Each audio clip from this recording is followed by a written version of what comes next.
All right, so we watched that vent stop, and here goes the static fire of New Glenn ahead of its second launch in Wait, just a little bit. D? What? What? This this already happened. It happened last night. We kind of missed it because we thought, oh yeah, they're done for the night after that abort, and then yeah, so a little behind. We'll get you caught up on that. We'll get you caught up on HTV and some spicy things that SpaceX has been saying, and of course the beautiful new renders of HLS on the flame trend. Roll the intro. And here we go.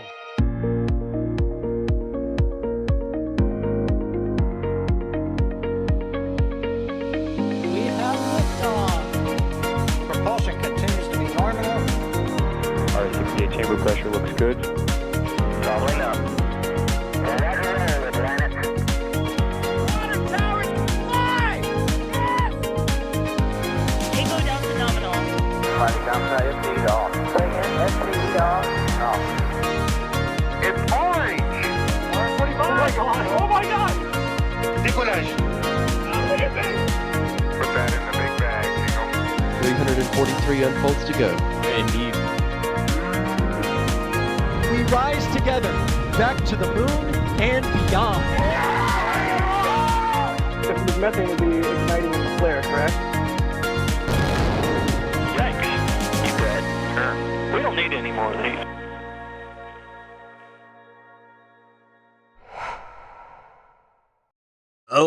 Hey, how's it going, everybody? I'm EJ_SA from Twitch. Yeah, you just caught me here reading. Ford, trucks, space shuttle. Yeah, I'm totally EJ. Whoop, whoop, whoop, whoop, whoop. What do you think? Like my Halloween costume? I'm EJ from the Flame Trench. But in actuality, as you see on the bottom there, I'm Sawyer Rosenstein. I'll be your host for today's episode of the Flame Trench. And boy, do we have a spicy one. Now, I don't know if I really look like EJ, but I will make sure that I introduce him in the show first. So, of course, I'm not alone. EJ-sa! Wait, That wasn't funny. this is like a copy-paste of... Are you sure you have two different images on here, Kevin? I don't know. Maybe for the I mean, cold open, he had 3 images on there when he didn't mean to. I mean, I even grew out the beard to I go don't with know. the glasses. I got the Oh, no. shuttle Oh, it looks owner's great. manual. You look great. Yeah. You want me to go get here? Hold on. Hold up a second here. Oh, we're going to make this legit, chat. Yeah, no, we're making it good. Where is it? No, that's. Riveting internet television. Yeah, I know. Isn't it great? Isn't it great? All right, here we go. Yeah. All right. All right. Double boxes. Let's go. Yep. See? Here you go. Look at that. Dare you to spot the difference? Insert the office meme. The same image. Is yours signed by Mike Massimino? It sure is. Oh, yeah. All right. We got him signed at the same event. Oh, yeah, that's right. You were like right behind me. I was sitting next to you. Yeah, Were you? anyway. Oh, yeah, you were. That's right. Yeah, that was on the intro. Anyway, we could go on and on about that, but of course, not the only one here. We also have, as you saw from the intro, DeWise D coming from the space station upside down. D, how you hanging? Pretty well, no gravity to fight here, just enjoying the weightlessness. It is a good day for some flame trenching. It really is. This is I think this is going to be a fun show. That is absolutely for sure. And then, of course, we have Alejandro Alcantara Romero, who will be joining us as well. What the heck? Spooky. Alex, what are you? Are you Vandenberg Fog? Can't see you. I am the soul of all of the rockets that never debuted. Oh, Ares 5, scary. I'm also the soul of the of the forgotten lenders, I guess. Yeah, let's get this on the road. Hang on, I need to activate my lights. There you go. Anyway, thank yous also I can actually see. As always, if you have questions as we go throughout, tag us at NASA Spaceflight, at NSF, and join us along in this trench of joy here. So yeah, by the way, NASA spaceflight official is saying do metal Alex. So we'll see if we get metal Alex later. But for now, we have a bunch of fun topics to talk about today, and let's get things started with some ISS stuff and some ISS news. In that we have a new vehicle docked or berthed technically to the International Space Station. That is the Japanese HTV-X vehicle. This one in particular, the Japanese HTV-X1, that launched just a few days ago from the Tanegashima Space Center in Japan on October 26th UTC, October 25th Eastern time, time zones and stuff. This one's really cool. Besides the seventh ever flight of the H3 rocket that you see there, this one is super upgraded from the original HTV, which stood for H2 Transfer Vehicle, which I don't know why they didn't call it H2 TV. And now this is H3 TV. But anyway, that's besides the point. I'm not from Japan. I don't get to name those things. So that was birthed to the ISS a couple days later. But this vehicle, the more I was learning about it and watching the streams and everything, the more I was like, this thing is a beast. It is capable of carrying 6,000 kilos or 13,200 pounds. It's got the pressurized segment, of course, that docks to the ISS. It has other additional storage to go with it. It is able to deploy and will deploy CubeSats. And in addition to spending 6 months on the ISS, now these cargo vehicles are usually a month, 2 months, sometimes a little longer, spending 6 months on the ISS, it will then undock from the ISS and then has an additional lifespan floating around as basically a science platform for a year and a half. This is so cool to me, the fact that it's an ISS resupply vehicle. That D is obviously there right now. I'm sure you can see it out the window, right? Yeah, it's right over there. It just got here. The other morning there was a Starlink launch right around the same time, just shortly after it was birthed here to the station. So of course I missed that Starlink launch. I was watching it be birthed. Yeah, a little busy up there, I see. But Hey D, I got a question. Yes. If you're like at the ISS, why isn't your hair like floating around? It becomes a lot to deal with, so I have it tied back, of course. Oh, okay. Yeah, that makes sense. Yeah. Yeah. No, all right. No, I got you. Yeah.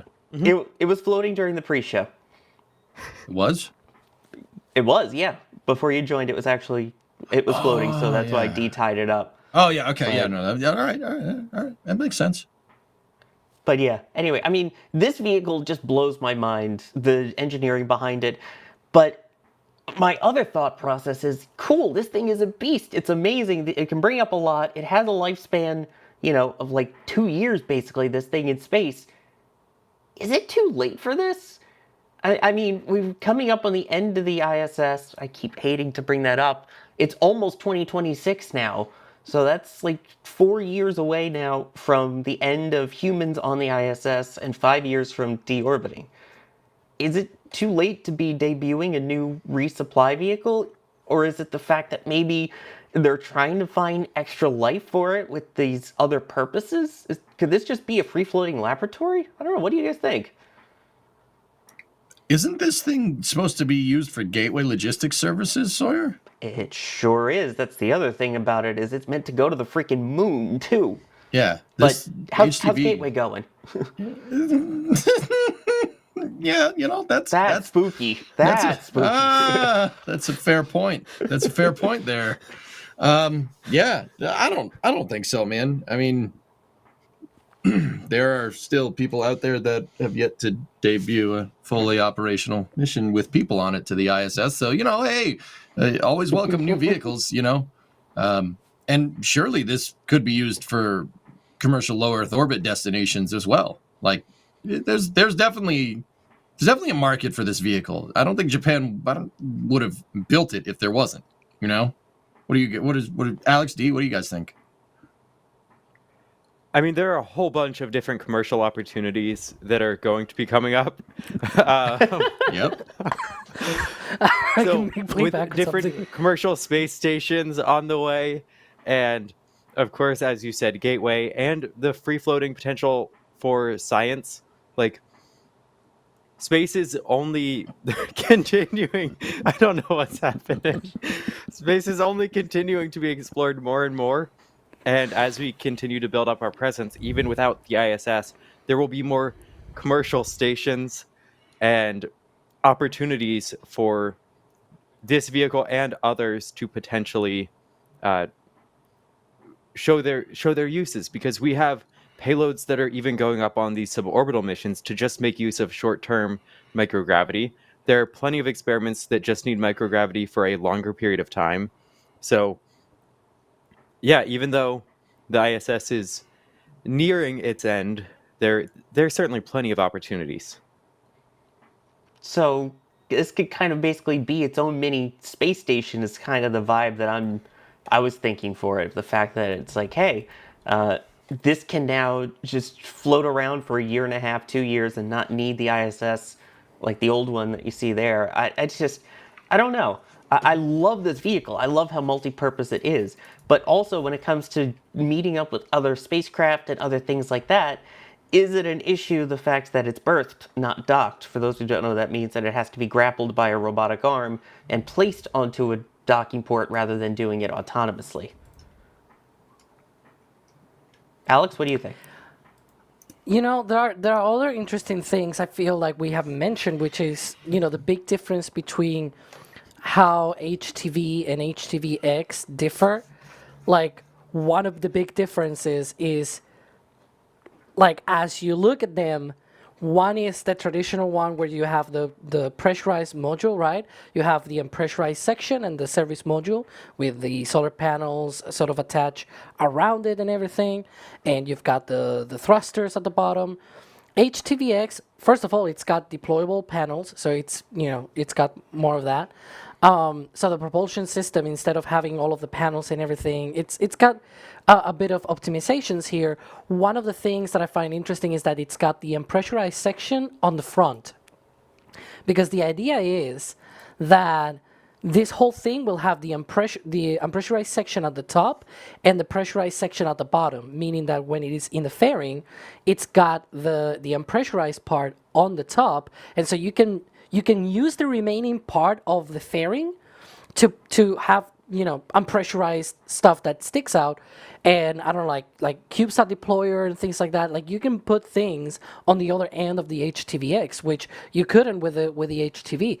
Although to be fair, HTV did have a really great capability to bring up unpressurized payloads, like the ISS batteries. Those were brought up on HTV. But I think that's a really cool capability, and I feel like that was maybe somewhat what, for example, SpaceX wanted to do with Dragon XL with the original design. We know that they have changed the design by now, but we don't know which is the new design. But the original design of Dragon XL had a pretty similar sort of deal, right? Where it was like the unpressurized section was at the top, so that if you had to put something unpressurized, you could use the tip of the nose cone area there, the fairing, right, to sort of put those on the top, and then you can, like, there's literally no volume that is unused, and I think that's a really cool capability. And they also have a hatch to be able to do late load capability as well for the pressurized part of the spacecraft.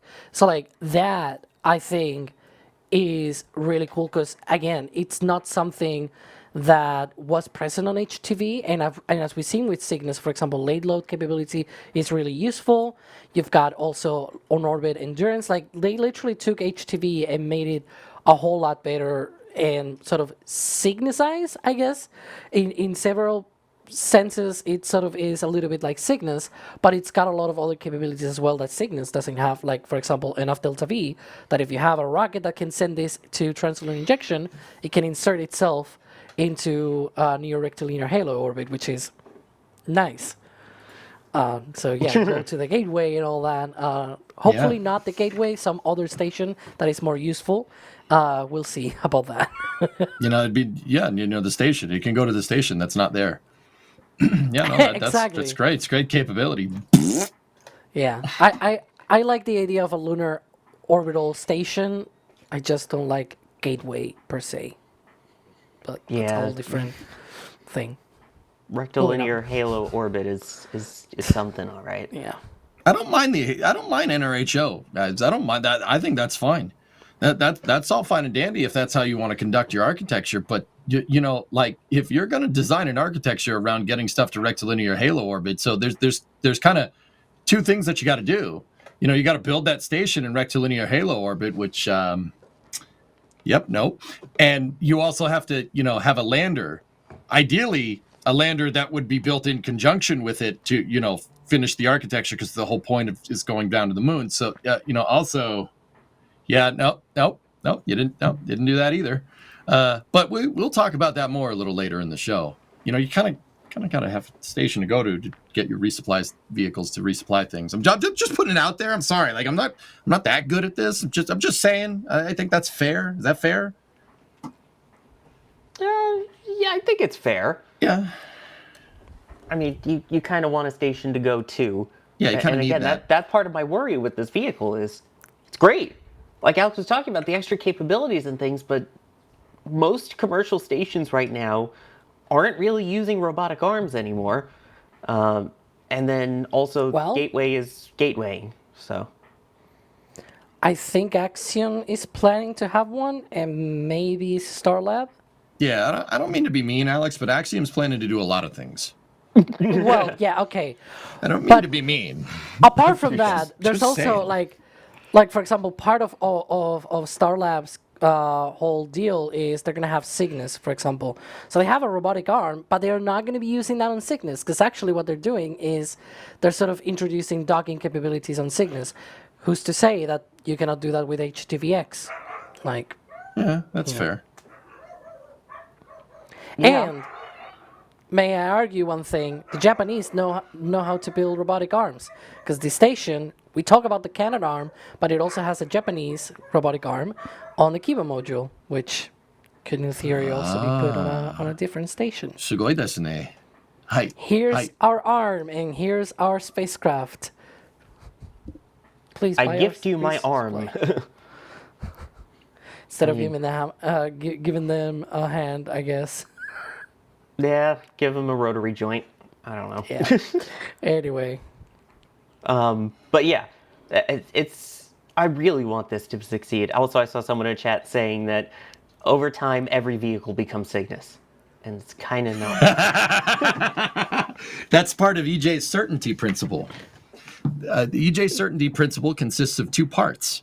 Oh yeah, that's right. They're probably trying to get me to share this. So okay, EJ certainty principle. Two things. So first one is that on a long enough timeline, everything becomes Cygnus. Okay, Cygnus is the alligator or cockroach of spacecraft. I prefer alligator because alligator's cool. Like, it will eventually convergent design. Everything will just be Cygnus. Okay, it's all Cygnus. Isn't that the crab?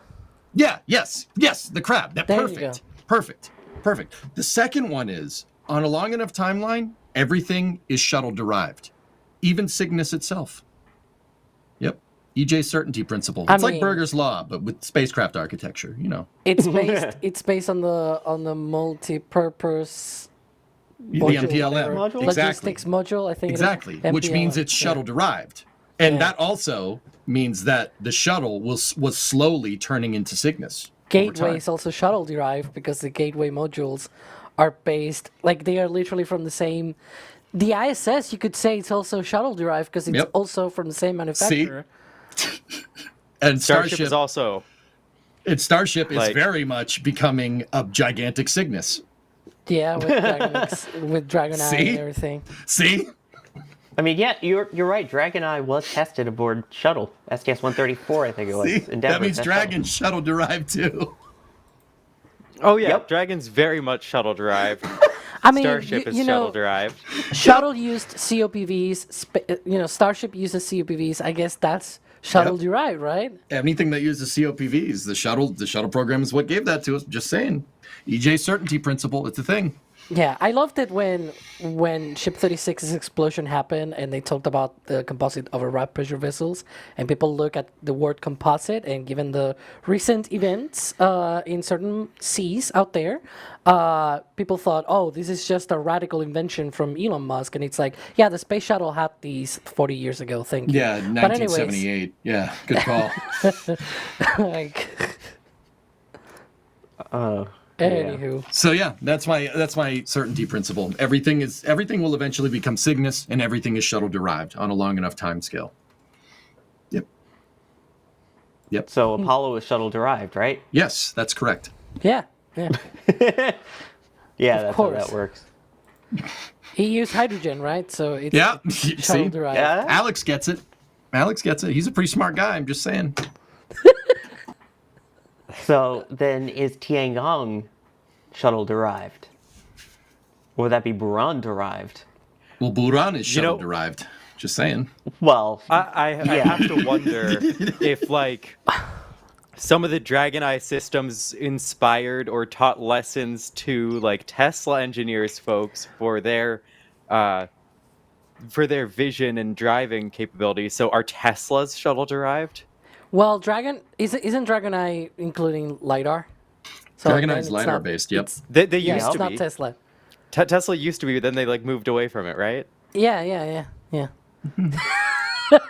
there's a whole thing about that, D. The lidar versus like relative navigation for like autonomous vehicles is like. Oh, I know there's a controversy that I'm Yeah. not going to begin Yeah. to step into. All right, cool. Derived doesn't mean it stayed the same, but if it was at one point a part of a system, and then they moved towards the full vision, that system evolved into full vision. So even if it doesn't share any common anything with shuttle, could we say it's shuttle derived? Yep. Somebody saying John Young is shuttle derived. Shuttle. No. Let's be real. The shuttle is John Young derived. There you go. There you Let's go. be real. yeah, John Young is the Chuck Norris of spaceflight. Yep. My all-time favorite astronaut, and it's not even close. The guy's the real-life Jeb Kerman. Okay, so Moldy, I saw your comment. Yes, the tying on the space station does use the IDA form and whatever, and shape and all that, but it comes from the Buran spaceflight program, because it was actually from the Soviets when they made the Buran space shuttle that they had this androgynous attachment system, which comes from the Apollo-Soyuz test flight program. So it's like, that's how far back this thing comes. So yeah, I guess Tiangong is Apollo derived, maybe. Which, in terms of arms, by the way, Mick Ronald was asking, does the Chinese space station have a robotic arm? Yes. Yes, it does.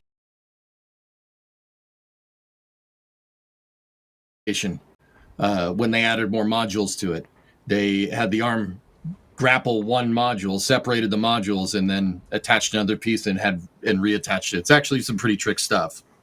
Yeah, because it's a lot easier to. It was just like a mirror. The only difference is that they had a very specific arm for that, but it's a lot easier to dock the module to the front of the station, and to put it on the sides. What they would do would just take the module out with the robotic arm and just attach it to the side. Mir did the same thing with its modules. Which, it is worth noting, by the way, there was a launch today to the station, in fact, with 3, what term do we use? Astronaut, taikonaut, spacefarers. Taika to Astro the Cosmonaut, Tiangong station. Thunder Cougar Falcon Bird. Yeah, I'm on Jonathan McDowell's camp here. I think that other than cosmonaut and astronaut, I feel like it's like if for every single different country you're gonna choose a different name, it's like it just means astronaut. It's that. It's I don't know. Well, in that case, Shenzhou was derived, the whole capsule was derived from Soyuz. So better. does that tie back into shuttle derived? I'm sure it does. But yeah, that launched Yeah, today, the by the way, docking with 3 people and docked to Tiangong Space Station. So there's now 3 more people in space, by the way. Fun fact. Sweet. Yep. Yeah, 13 chat. now. That's not Long March 5. Okay, that's a Long March 3. Okay. Now, Long Just- March 5. Wait, Long March 5 shuttle? No. Isn't Long March 2? No, it's a Today it 3B. launched on Long March 2. What did? It's the 2F, right? Oh, yeah, Yeah. you might be right. Yeah. Yeah, Kevin this said is from long today's launch. January It was the 3. 2F. What about short September or short February? But have you seen what they did? Hang on, because it's about to happen. When it lifts off, they did a moon transit. Yes. There we go. It was actually impressive. Here it comes. And the clear pad the looked a little- tower. Kind of All looked the a little panels broken intentionally there. falling off. Yeah, all of the panels and everything for protection. I It's had It's meant to do that, this. by the I'm way, so excited. weirdly. But then again, China doesn't care about dropping stuff. Yeah. Here it comes. Oh. Wait for it. And now they punch in. Actually, they changed the Yes. There you go. That is a great shot. They were off by a little bit. Their data from FlightClub.io might have been slightly off. They might I have joke, their but that's own- what powers in the next spaceflight app. By the way, that's the data that powers the ability to see the actual trajectory. Anybody knows what next space flight? How do you translate that into Chinese? Just saying. I know to translate it to Alex, you just added A. It's next to spaceflight, but But what is he, Italian? no. Fun And next fact, to I don't know if it's space still- flight. Actually, I don't know if it's still true, but it used to be that if you typed nextspaceflight.com, it would still redirect you to the site. Does it still do that? Random fun fact. I don't know. Everyone needs to go to their browser and check it out now. I don't. Yeah, no, I don't know if that happens, man. look at He's so pissed. Oh, I don't know if the redirect works anymore. It used still to. does. It still does. Oh, it does? Yeah. You think they did that because they were like, "Hey, we're going to the moon," by the way, on the stream, or just it was cool? I think it was just cool. I mean, Max and Dee have both gone out and got some really cool transit shots too. Because I know this comment that I'm just about to make might stray a little bit beyond what we were talking about HTVX and things like that. But I think they've already put together their next 5-year plan. You know, the whole thing of we have our 5-year plan and here's where we want to do and all that. And I think they include, again, their commitment to land on the moon by 2030. And they say they are on track for that. Yeah, with recent drama, I think that was really interesting. I didn't even think about the political implication there, or the hey about that moon return thing. But we will get into that. Not the politicky part, but the update on the SpaceXy part. So we will get to that. But yeah, so Japan is attached to the ISS. China attached to their own space station up there. So good news all around for that. Also good news is the amazing support that we've been getting from viewers like you, so that we are able to do what we do. See, I'm on it, Kevin. Charles Pope, thank you for becoming, upgrading to Red Team member. And that is different from Space Pope, with their somehow usual $50 super, saying, bless this hallowed trench. On this hallowed eve, we bless this trench. Hopefully with no gators in it. We'll explain that in the next topic. Brian Sim, thank you for becoming a Pad Rat member. The random person, Mom, there's an EJ under my bed. I'm scared. But why? Wait, why am I the boogeyman? Because there's two of us, I think. I don't know. It's just when you thought there was one, there was two. Although somehow one has the New York accent and one has the Boston accent. Hey, I don't know what you're talking about here, Soy. All right, I don't think I talk like that. All right. Yeah, I don't know how you talk like that when you Oh. talk about your cars and stuff. Oh, whoa! What the heck was that? What were you trying to? Were you trying to sound like how I normally sound? What are you doing? Yeah, oh, I know your real voice, man. I know your real voice. I don't know what you mean. I do not recall these events at this time. That sounds like a threat when I say that. I know your real voice. Watch out, EJ, I'm coming for you. I know your real voice. Whoa. Look at this guy here making threats or something. Oh, boy. Methane subcooler. By the way, before we even started on this topic, I have to point out, saying this trench is shuttle derived. Before we talked about how everything is shuttle derived, methane subcooler was already ahead of the game, which are methane subcoolers shuttle derived, by the way?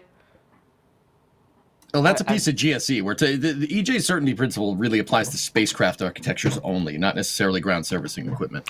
I mean, Think about how much Wait. ground service equipment was like related to shuttle. It has to be shuttle derived somehow. with a couple decades, maybe it'll become also space hardware.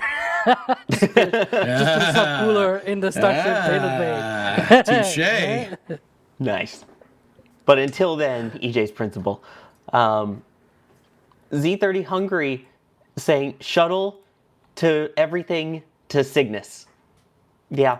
I again, everything that was shuttle derived is now becoming Cygnus. Put wings Somehow. on a Cygnus. Yeah, down with the Cygnus. Or I would say Or down, down but with then the again, EJ. It's for pretty this fun flame in trench, space, up and EJ, down. right? Oh yeah, no. Yeah, up and down doesn't exist. Yeah, no, this is great. This is great. You know, I have shorter hair, so you wouldn't be able to tell. Yeah, the cap holds it all down. Yeah, exactly. Yeah, exactly. For some So, definitions of shorter hair. you know, I mean, there's some hair up there. I mean, it's not like dear Alex, but there's there it exists. Am I going to show it to you? Like No. this. Now Alex is in space too. All right. I'm on the ground. I'm out here at Sleek 37. I'm about to see an I'm on the HLS moon. launch. I don't know about you all. I'm on the moon. See? I'm only on the ISS. Shouldn't you be on I'll the- try on to the make it floor to the then? moon eventually. No. I mean, I- the I moon couldn't has wait a gravity minute. unless you're Kim Kardashian. The moon has gravity.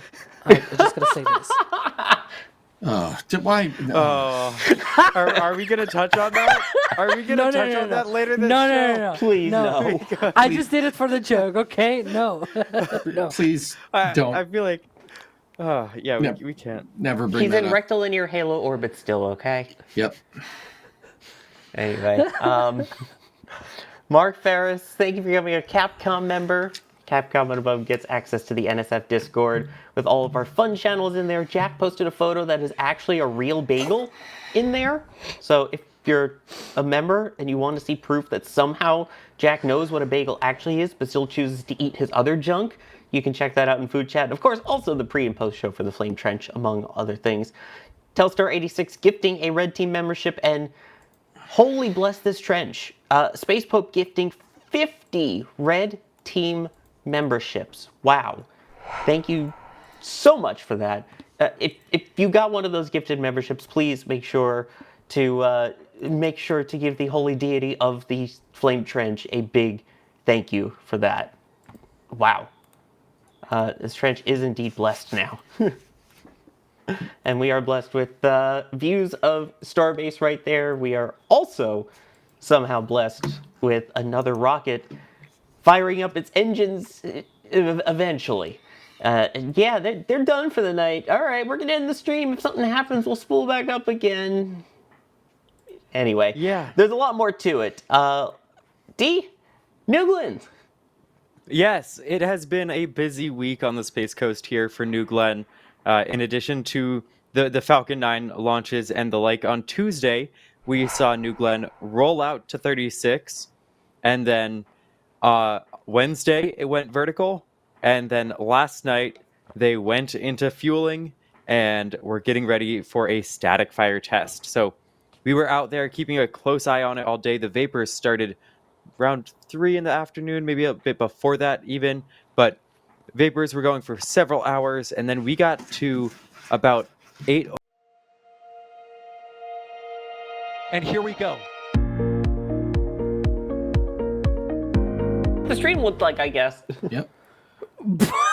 No, Kevin, it was like 30 minutes later we watched that happen. But we watched this, which should be the first attempt to static fire it, which it looked like they were going. We watched the water spool up. We saw some steam, and then it stopped. And so we were not certain what was going to happen. We gave it some time, and I had to get out of my location at Jetty Park, so we wound down the dedicated stream for the night.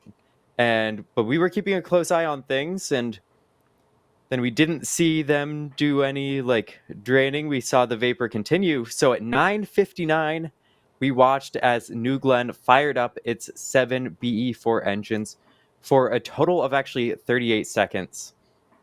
So here's some footage from Max Evans. He was over at Cars Park, and he got this great shot and others of this static fire. So there were a few different tests that Blue was going for with the static fire. So they were at full 100% thrust on all of their engines for 22 seconds. And then this time was actually a longer static fire than we saw for the first New Glenn, because they were testing, or they were simulating a landing burn. So they ramped down to 50% on all the non-gimbaled engines, and the center was down to 80%. So that's why we had an extra long burn. That, like I said, that was 38 seconds overall. We weren't sure if we were going to be able to see them recycle that quick, but the fact that they could means that it was probably something like software limits. That was most likely why it stopped automatically right at ignition the first time. They looked at all the data. They said, no, this was actually fine. It was probably like something right on the margins. And then they went for it again. What is that? Just about 2 hours later. And so we had Jerry out there for this as well. Here you can see the water, and as it starts to suppress the sound. And it was great to see. At this point, Blue confirmed everything was successful. So they have to get Escapade over and integrated onto the rocket. And once that's done, we'll be looking forward to a launch in a little bit of time. I don't think we actually have a solid answer as for exactly when that launch will be yet, but we'll be keeping a close eye on it. And we're used to the New Glenn static fires taking a bit of time. And this one, it took a day, but it wasn't days of attempts. And it was a really impressive turnaround from that first attempt. I don't know. What do y'all think? That I was surprised they went for that second one, and impressed that they got it done that quickly. I do find interesting that, this time around, at the very least, it just was one day, whereas the last time it was like multiple attempts. I remember we were live like 3 or 4 times, and then when the static fire was in the middle of a flame trench show, the one, what was it? It was called the extravaganza or something like that. The title 'Cause is it way was too the- long. Yeah, and it was like right in the middle of the flame trench. We had to interrupt the sort of whole thing, right? And we went to the live cameras in Florida. I remember that.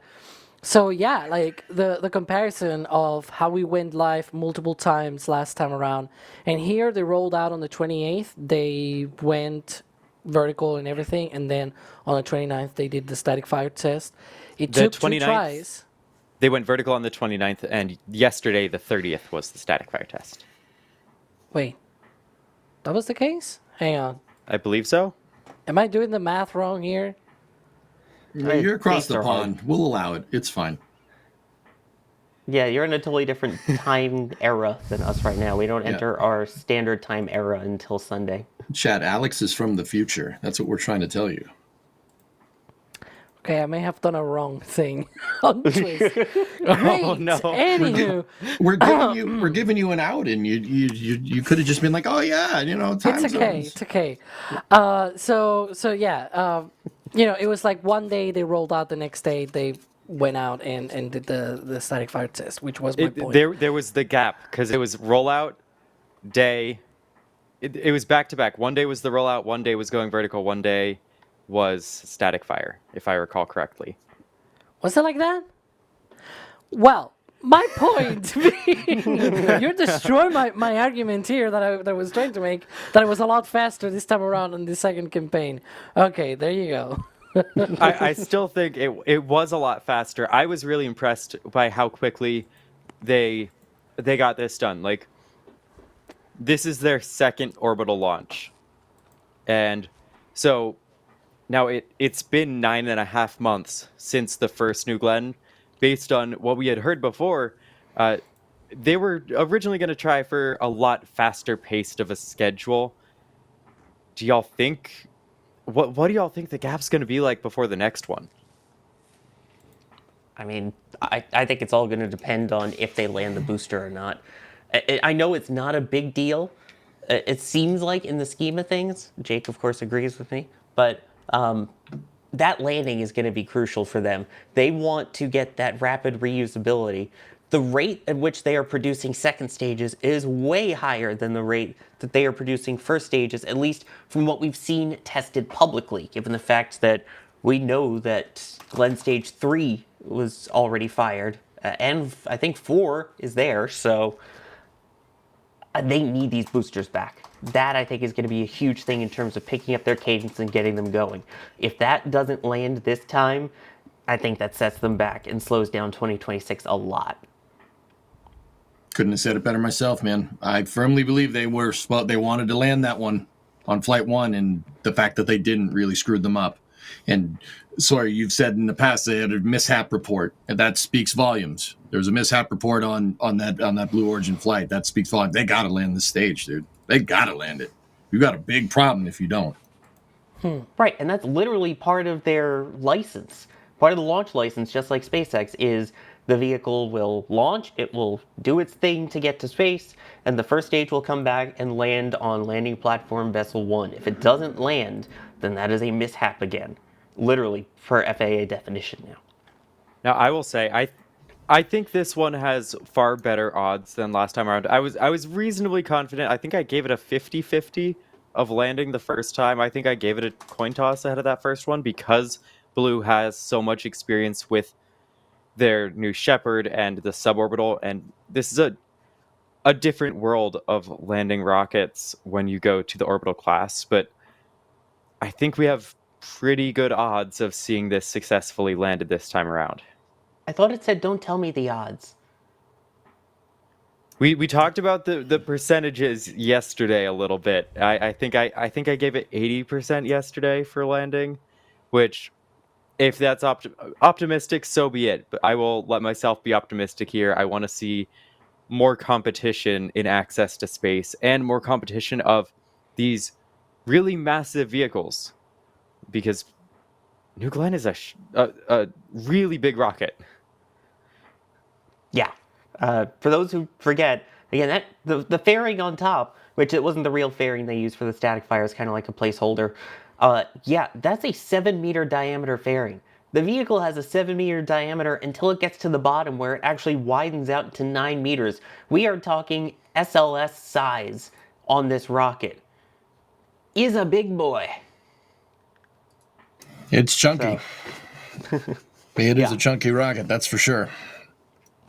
But I mean that's kind of its goal. But to be able to land something that large has not been done.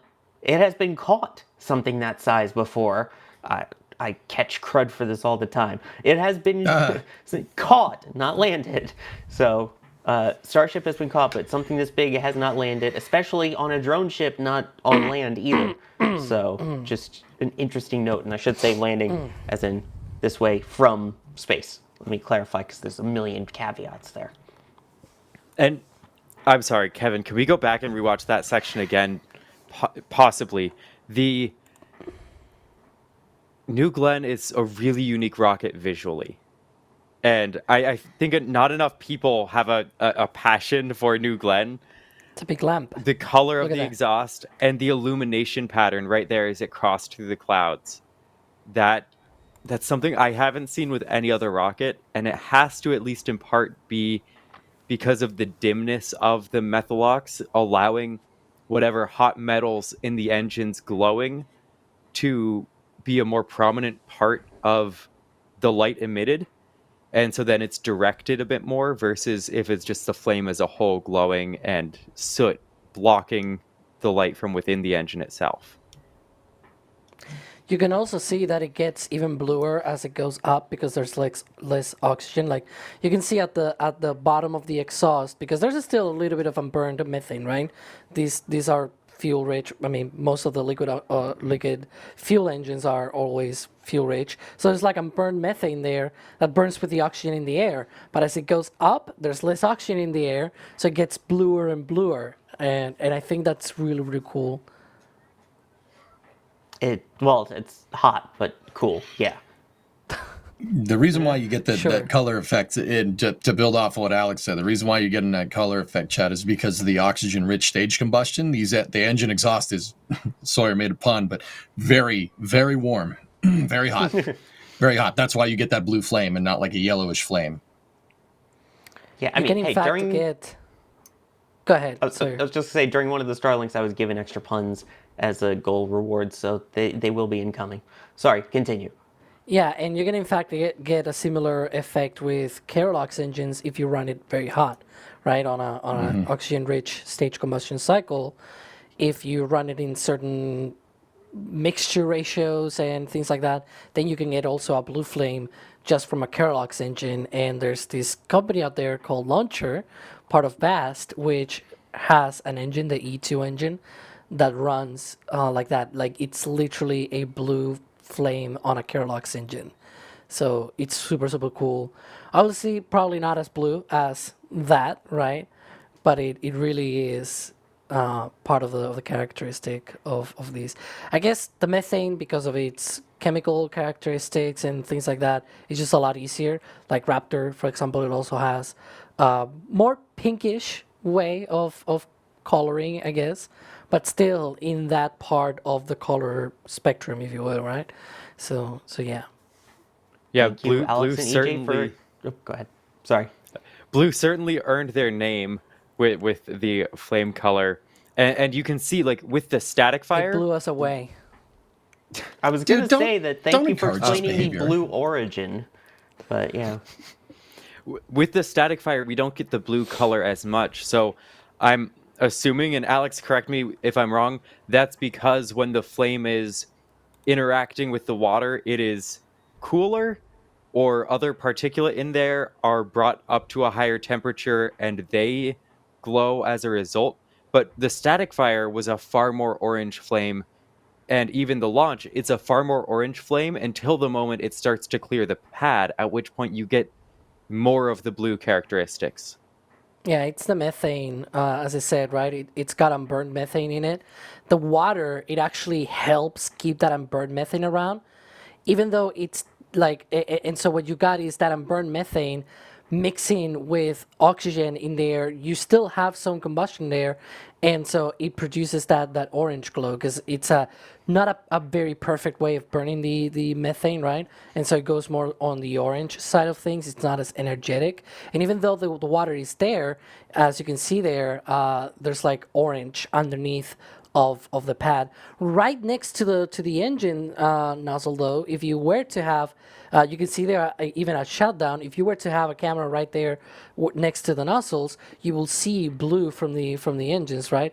But down below where all of that excess methane is, then you have all of the orange there. You can see, as it's hitting the ground and everything, but as it clears out, that methane has a lot more room to sort of escape around, and it becomes bluer and bluer.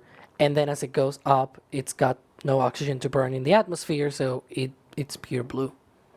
And in interest of fairness, we talked about on the dedicated stream yesterday how the speed was very slow, but this is actually one of my slow-mo Yeah, shots, I this believe. is- It wasn't quite this slow. It was still scary slow, but not this level of slow.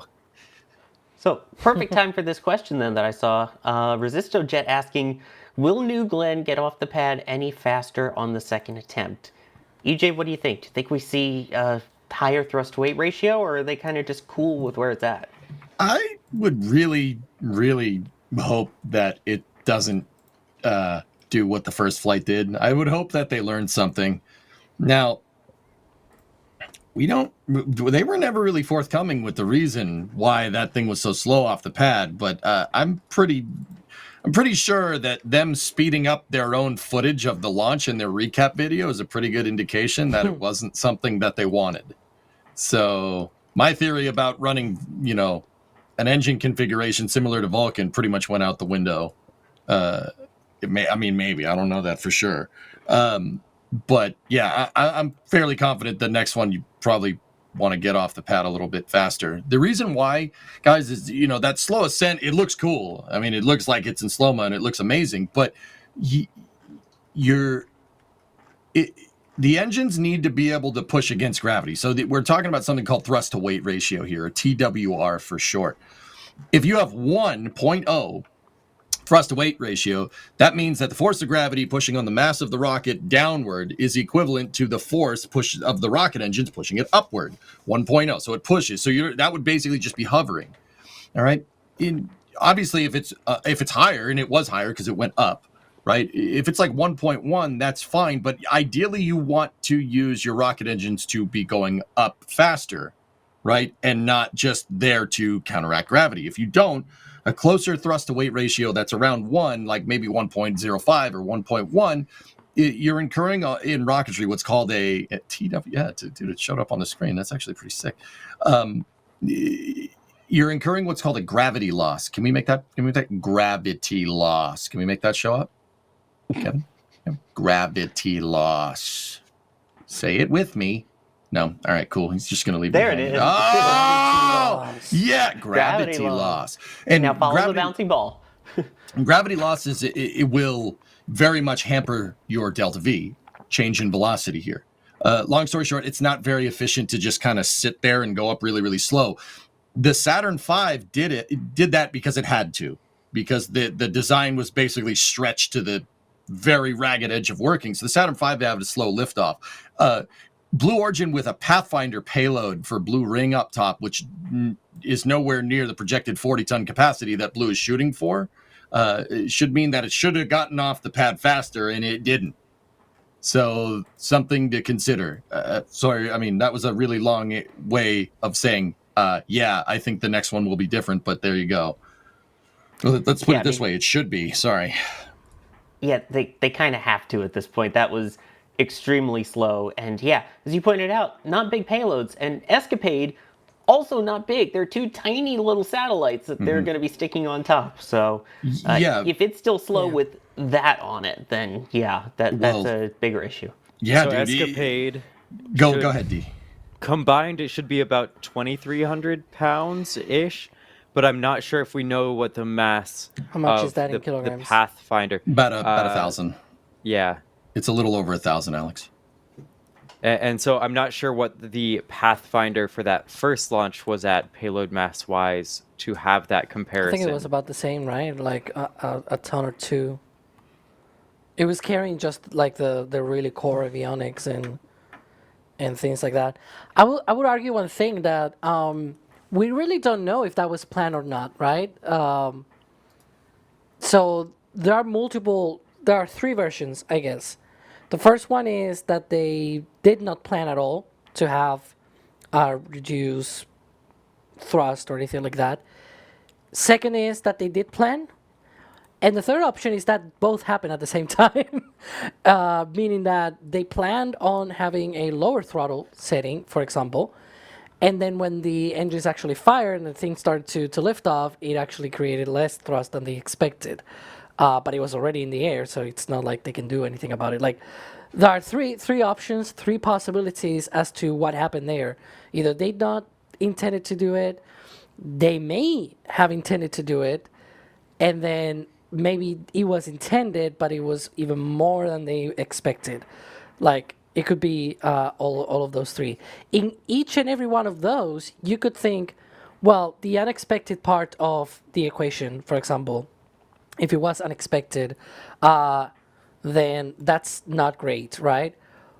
But first flights normally do carry engines that do not perform entirely. Like, you don't want to push it entirely. You just want to get data, right? You want the mission to be as successful as possible. And it is true that the B4 had some experience already with two Vulcan launches before this first flight of New Glenn. But there might have been the possibility that they on purpose tried to slow down a little bit that thrust to not overstress the engine, right? It's a very new engine. There are 7 of them on New Glenn. So in that case, who's not to say that maybe something like that might happen on the second flight where they still have lots of performance, lots of room for because it's a very tiny payload. It's not going straight to Mars. I'm just going to say that. It's going to the L2 point. And then the satellites will do their own Mars injection many months down the line. So in theory, they could still do the mission even if they throttle down the engines on purpose. Like, I'm not so sure that it's just going to leap off the pad on this second flight. Like, it may very well be also another crawl, maybe not as slow as the first time, but we'll see. I'm really looking forward to figuring this out. Hopefully in a week or two, we'll see. Yeah, because I mean, Severin with a good question after seeing how slow that could have been and how it performed after. Do we think that New Glenn could survive an engine out? I mean, I feel like it would have to be, but that slow that went, an engine out Yeah. would have probably been end of mission. Now, keep in mind, Sawyer, that that's like 1.1 thrust to weight ratio off of the pad. You know, the rocket, the first stage doesn't have 1.0 or 1.1 TWR on the entire uphill ride, right? Like you're draining propellants. When you're draining commodities, so LOX and LNG, like what they use, the stage is going to lose mass. It's going to lose what's called its wet mass. If you're keeping the same amount of thrust from the rocket engines and draining wet mass, your thrust to weight ratio is going to go up. So, I mean, I would say that an engine out capability would be okay, but it really depends on the phase of the mission, not just, oh, will the engine come out? Will the engine out capability ruin the mission? You know, at launch, if it takes off with 1.1 TWR, yeah, that'll be bad. That means it's going to do an Astra. It'll. I'm pretty sure we don't want that. But or worse. Yeah, exactly. I mean, Alex, let's be real. It's probably just going to go right back down. Exactly. Definitely don't want that. 1.1. Yeah, 1.1 TWR, you lose an engine, that's it. It's it. You just pack up your stuff and go home. If it were super heavy, 33 engines, and you lose one engine, even with a 1-to-1, 1.1 thrust to weight ratio, you're not losing that much of thrust. It will still be a really, really slow crawl, right? But it will probably not go below 1. I am sure, though, that it can still take an engine out. As you said, as it burns out the propellant, it gets lighter and lighter. So later into the mission, it probably can lose one engine, maybe 2 down the line once, because we have heard this multiple times that first flights, second flights, at the beginning of a rocket's history, right? They don't perform as the sort of stated goal, if you will, right? Because they always try to reserve some of the capabilities because it's the first flights. They're starting to learn the whole thing, right? It happened. I mean, this is not like a thing out of SpaceX or even out of Blue Origin. It happened in pretty much every single traditional flight, including the shuttle. So, like, it tends to happen that the first few flights, they reserve some of that margin precisely to learn more, to not overstress the rocket and let it do its thing and gather data. So this thing, I believe Eric Berger reported ahead of Flight 1 that on Flight 1 at least, that vehicle, they had estimated that it was maybe 20 tons to low Earth orbit, maybe 25 at most. Like, it was nowhere near the capability that it's sort of their end goal of 45 tons to low Earth orbit. So it could be something that later down the line, maybe one engine off the pad might be good, or like good enough, I guess, to get into orbit, right, and save the mission. But right now, as things stand, I don't think that will be a great deal for New Glenn. Yeah, that would not be great. And there's actively a poll going on in chat right now. New Glenn launch will seem faster at liftoff, same as last time, or is this a D slow-mo? Which I think there's a chance, though, that it could both seem faster than last time and have people asking, is this a slow-mo? I mean, I could see both, and yeah, it's right now. Faster is in first place, and D slow mo is in second place. So, that I could see both. Let's see Can we here. replay again the second engine start? Because they have the stiffener rings. Oh, you scrolled back too far, Kevin. It's You a have to long use live the stream. New the Glenn was a arrows. very Fine-tune. long stream. You have to use the arrows. It's easier. I love how you're backseat producing. leave it there. Kevin loves when you do that. Hang on. It's doing the separation. Yeah, because remember when the MVAC engines used to have the stiffener ring? Yup. Remember that? Sure do. And here they separate the stages. The B3Us start, and then the stiffener rings separate. Hang on. There we go. And the other one. That's so cool. I will But say, yeah. it feels like the SpaceX ones came off more in like one piece, whereas that kind of shattered. It looked like almost, but Yeah, it was cork in the case of the MVAC, and it was just the MVAC got hot, and there was like glue to hold it in place, and so as it got hot, the glue just failed, and so it got released. It was very passive way of getting rid of it. Speaking of which, because we're seeing these views, but then after this, we really did not see anything else other than the boosters attempt to do the entry burn. Do you think we're gonna get better views on this flight, on this second flight? Maybe using Kuiper? I was gonna say, I think once they get more Kuiper satellites, we will see powered by Kuiper in the corner as a kind of That would be cool. not so much a nod as much as a neener to SpaceX. I don't know how else to put it politely. But yeah, Yeah. I don't know. D, what do you think as our camera person? What do you think view wise?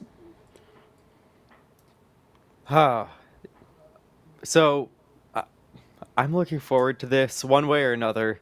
Of any rocket to see at night, I will take a New Glenn at night. But now that we've had New Glenn at night, I definitely want to have New Glenn during the day here. And regardless, this is such a spectacularly large rocket that we're gonna get some great views here. Yeah. Sawyer, I think I think that the views are probably going to be the same. Personally, meaning I don't think we're going to see much. Look, it's no secret that we talked about this, dude. It's no secret that first flight went wrong. It didn't go right. It didn't go exactly how they wanted. Let me put it that way. It did not achieve their goals. They were trying to land it. They didn't land it. And if you're not achieving your goals, right? Cameras and optics that gonna probably fall to the wayside if I had to guess. Like it's fine and dandy if the cameras work, but if the rocket doesn't work, you got a big problem. So I don't think so. I don't think we're gonna. I think the views are gonna be pretty much exactly the same. If you want my honest opinion. I feel like, though, part of the thing that people forget is, as beautiful as these views are for us, a lot of it is engineering views, too. It's to be able to then look back and see things from the launch from an engineering perspective.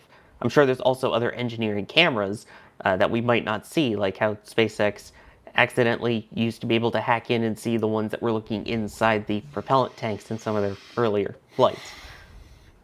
Mm-hmm. Yeah, like you said, they're engineering cameras, so there could be lots of views from last flight that we would have seen if it had landed successfully. And so they might have views up until whatever points, even if they weren't provided to the live stream. And based on the success one way or another, we could have gotten more, or we could have gotten the CEO very happily tweeting out footage that was otherwise not on the live stream. Like, I'm sure there will be views. I think we're way more likely to get extra views if there is a successful landing, even if they don't come on the live stream, because they might want to protect that. And regardless, we will be out there getting our views. Yeah, Blue Origin tends to be a little more private with all of their stuff until after it happens, as opposed to SpaceX, where it's more, hey, watch us do stuff and watch us blow stuff up too, or post videos of how not to land an orbital class rocket. Anyway, let me thank some people here because we also have some Newgland questions in the support queue here. First off, while we're talking about it, Telstar86 with the 2 pounds asking, do you think it'll be another night launch? I hope not, personally. I mean, I think it has going for it, maybe, that it's going out to a different orbit than what we saw last time for their block of concrete, basically, for their Pathfinder substitute. I think, I really hope it's a day launch, but who knows? I do Alex, we wonder don't have any why. word, do we? I have no idea. We'll probably find out first through notices and things like that.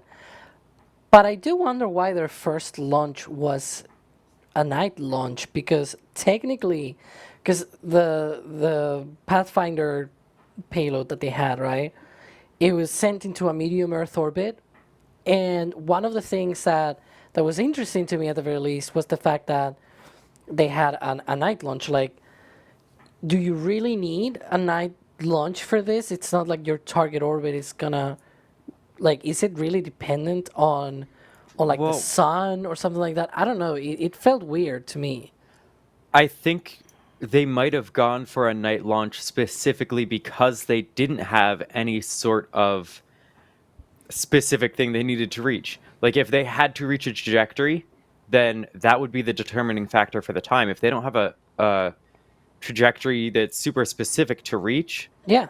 then you start considering, okay, how much of an area of roadblocks do we have to have? How many people can't work while we do all of our hours and hours long ops? Because for any of these rockets, there's a large area. We talked about it with Starship. We saw the exclusion areas there, the different paths that are affected in different ways. So launching at night, I mean, there's less planes to contend with. There's less people on base who are having work days interrupted.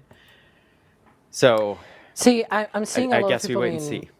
I'm seeing a lot of people in chat and even in our back channel, precisely talking about the airspace and things like that.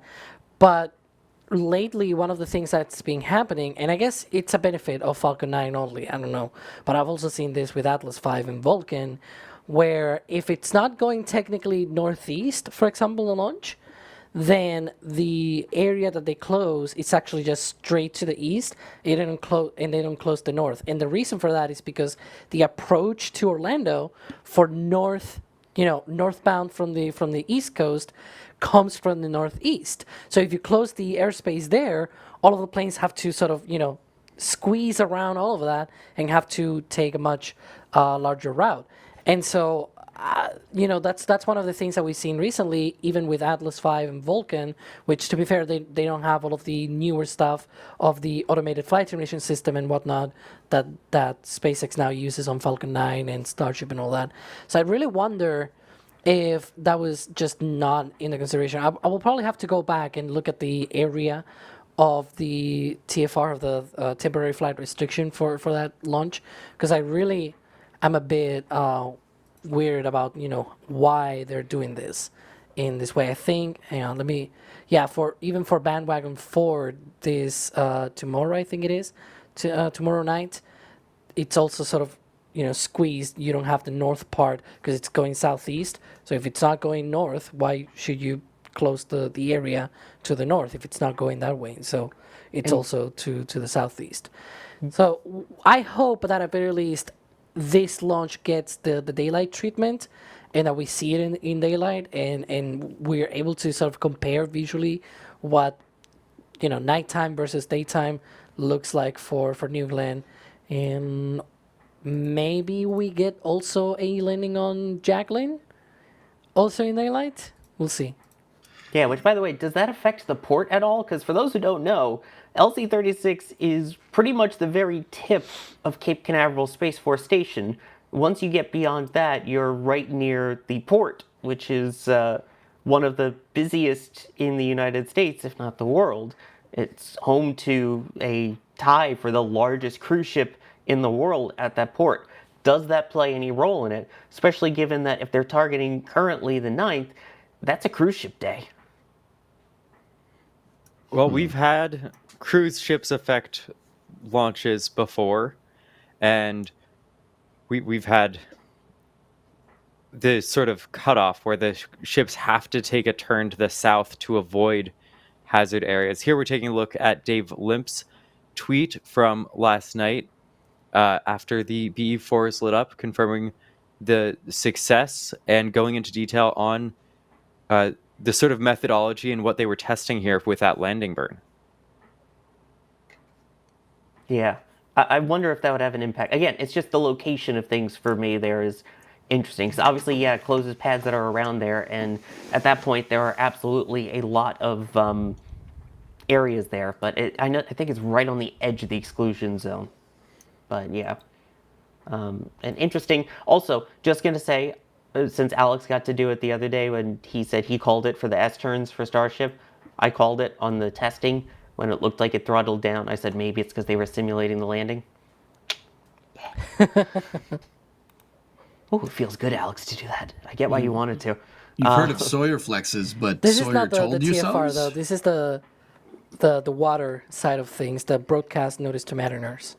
Yeah, and this was for Flight 1, by the way. Yeah, Flight 1. If we scroll down a little bit on it there, you could see There. the port. Obviously, that little cut in it is the port. So it's But yeah. close. It's very close, but it's not in it.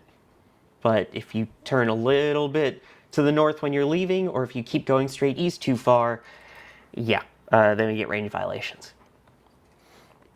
Drunar, if New England lands, will Elon welcome Blue Origin to the Reusable Orbit Rocket Club? There's a throwback there. Nice. That's a throwback. Wow. I still can't believe actually- that happened. That's actually going to be in a couple of months, 10 years since that. Do you feel old yet? I was Nah. already old. Thanks. Don't worry, Father Time's coming for you too, you youngin'. I know. I'm you for Halloween. I get it. I can feel the oldness. I wasn't talking to you, but damn, man. Damn. Wow.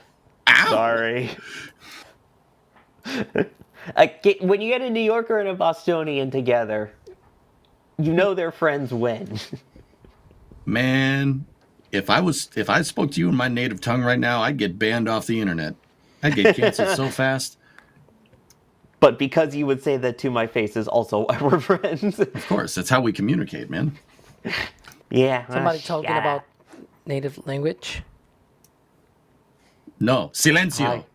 Cállate.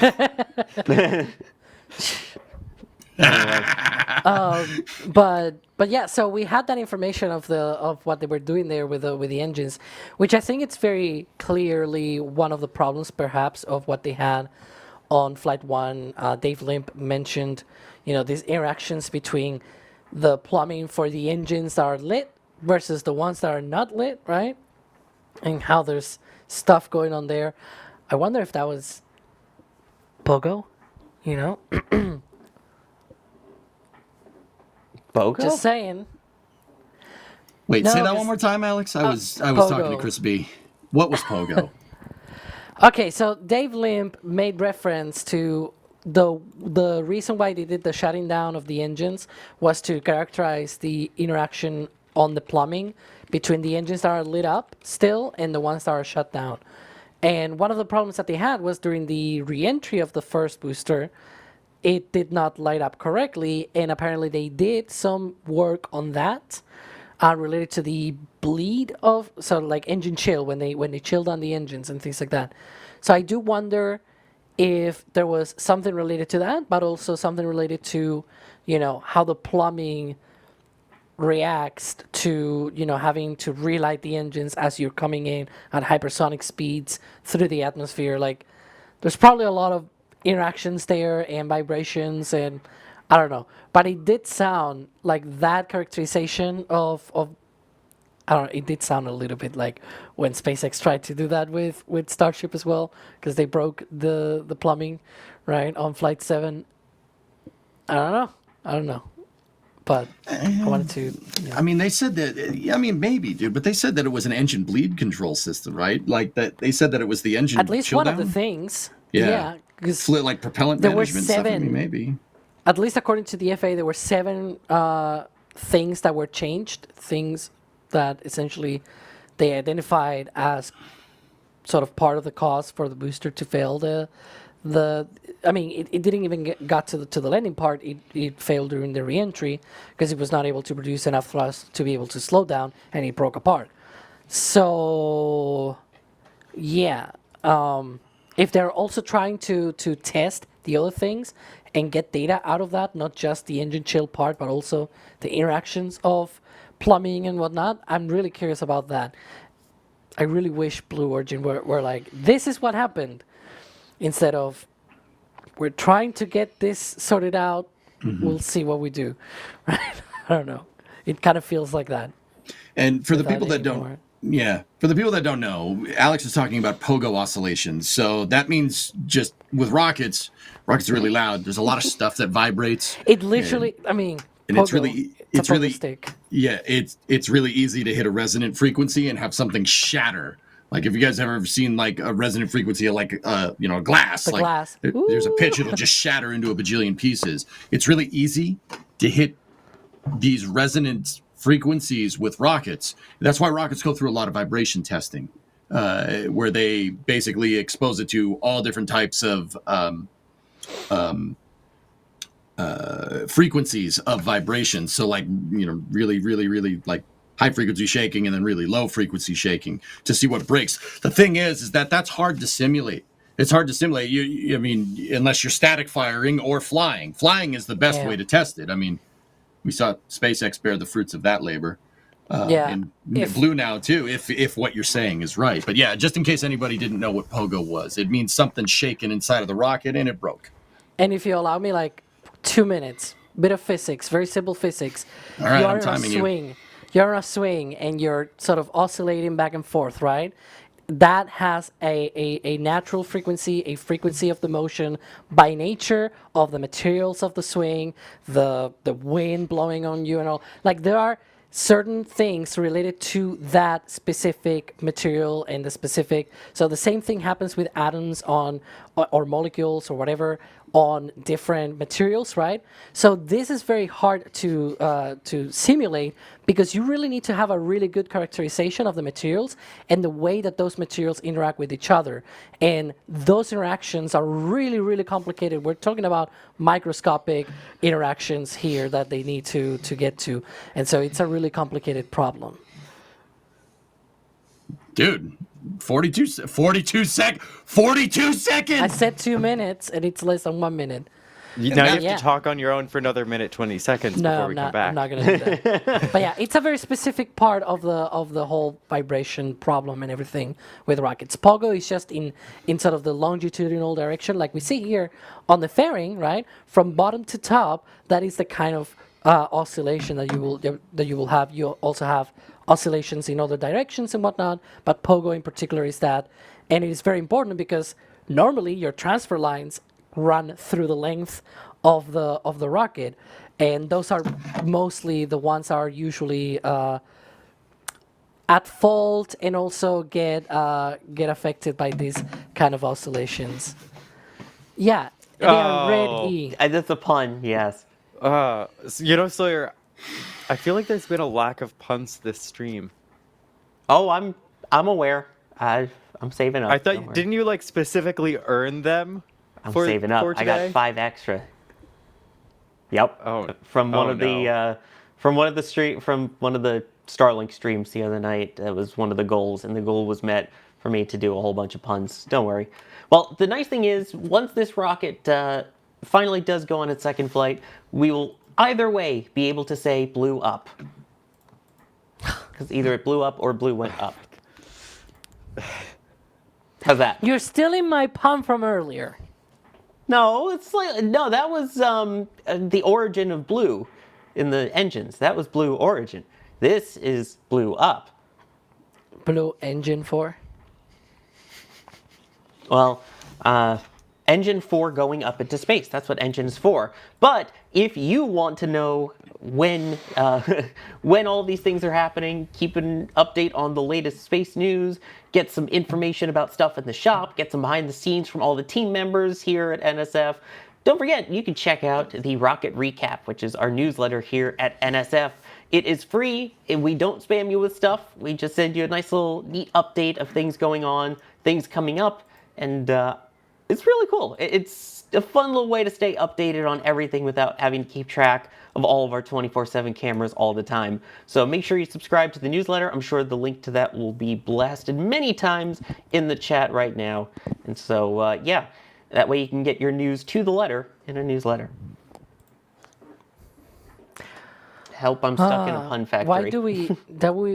Why do we enable the puns? Because it's like... Yeah, it's a good question, Alex. Why do we do that? Because otherwise I'm called disabled, so it's nice to be called enabled. Oh my god. All right, I'll allow it. Thank you. Anyway, Mighty Don Don, thank you for gifting 10 Red Team memberships. If you got one of those gifted memberships, please make sure you give them a huge thank you for that. Drew Nar saying 1-to-1 thrust to weight ratio equals 100-meter rocket going through the gate. Yeah, just take your rocket for a walk. Rocket for a walk. Walk Roasted alligator. So you're punning too much, and now you can't even speak. You do it too much, you're gonna do it too. Oh God. So, for example, what does a skeleton order at a restaurant? Spare ribs. That's from Bideford, though, saying, happy crazy Halloween, everyone, with the $25 super. Thank you, Bideford. Good to see you, and thank you for allowing me to continue to torture my co-hosts with more puns. I think that gave me a pun-cussion. Yeah, well, I see people talking about, like, pun-namis, like a tsunami of puns, but yeah. Let's not do that. Let's not call it that at all. I didn't come up with that, chat did. So, let's not. Let's just all right. Okay. Also, apologies to the person who I accidentally made spit out their cola candy. But yeah. And all right, the chaos I'm back continues. in space. Yeah. I'm back in space now. I don't blame you. You wanted to get away from my puns as much as possible. Just get off the planet. I'm going back to the well. I don't feel well. No! There we go. It's got a nice ring to it, right? No, that was the Pathfinder mission was Blue Ring. Anyway. Good lord. Let's move on from that.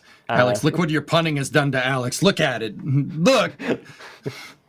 Yeah. I have done wrong with this world. I am so sorry. Anyway, so obviously we have no other major topics that we want to talk about. Nothing big happened at all in the world of human space flight and human landing services. We didn't get anything cool from that. We can finish the show. Let's go. Wrap it up. We thank our members for their support and here we go. Here we go again. Did you mean to do it that time, Kevin? No, that one was intentional. That was clever, Kevin. I like that. Oh, I wouldn't know. The other was also intentional, right? I think it was. And you thought I threw shade. Jeez, EJ, that's why you used to wear the glasses from all the shade you were throwing. Well, you had really nice shades. That one was very intentional, and so was the other one. Just saying. You know, we're just going to start ending our streams before the launch happens or before the static fire happens.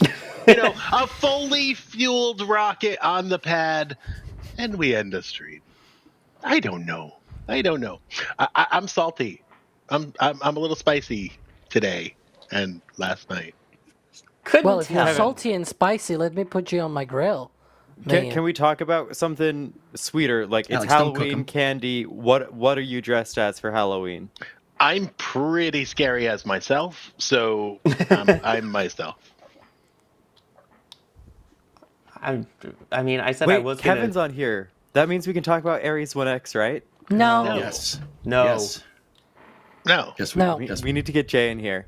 What? Wait. I think that's a pretty big topic we skipped over this week. Yeah. We joked about ending. We should have talked about, like, this was an anniversary for Ares 1X Somebody just 2 days mute ago. Yep. Best rocket ever. Best Oh my rocket. God. Yep. How can we need to rearrange the boxes? The good side of Alex and I, who believe Ares 1X was terrible and Endeavor's the best shuttle, and then No. the others. No, this is fine. We are everywhere. We are. Oh my God. We are everywhere. There are dozens of us. We're your friends. Yeah, specifically enemies. half a dozen. I'm in an Ares 1X sandwich and I don't like it. It's almost as bad as Jack calling those jalapeno things bagels. I don't want to be the cream cheese. I don't want to be the cream cheese. I don't want to be the cream cheese. Nobody ever gets off this ride. There is You know one what? ride. All this Ares 1X stuff, this is a schmear campaign, okay? That's what this is. A schmear This campaign. Ares 1X bagel is a schmear campaign. What? No. Okay. Anyway, so... Should we talk about the last thing? We should probably talk about Starship and HLS and how after all of the back and forths and stuff, we actually have renders and information now. I don't know. Yeah. Maybe looking at it would be misinformed or misguided. Oh, God. Breaking news! I mean, breaking news. It's already, So, what, 3 hours old or 4 We're hours gonna old? we're gonna talk about this. This SpaceX kind of as the kids say, cooked Jim Bridenstine pretty badly. Actually, the former administrator of NASA during President Trump's first term. They were a little spicy with that tweet. This is coming after SpaceX released a huge update yesterday of where they're at with the human landing system, which is the lander that's going to be used on Artemis 3. SpaceX basically released a huge update, huge information drop. We got a lot of new renders like the one behind me. But today they really went after Jim. They went after Jim pretty badly. Like, they basically said he was misinformed and misguided, and that their way is still the best way to get into space. And anybody that suggests otherwise doesn't have any idea what they're talking about. Now, keep in mind that's not verbatim, but that's the gist of it. It was a pretty big cooking going on. SpaceX is just having a barbecue right there. They cooked pretty hard, man.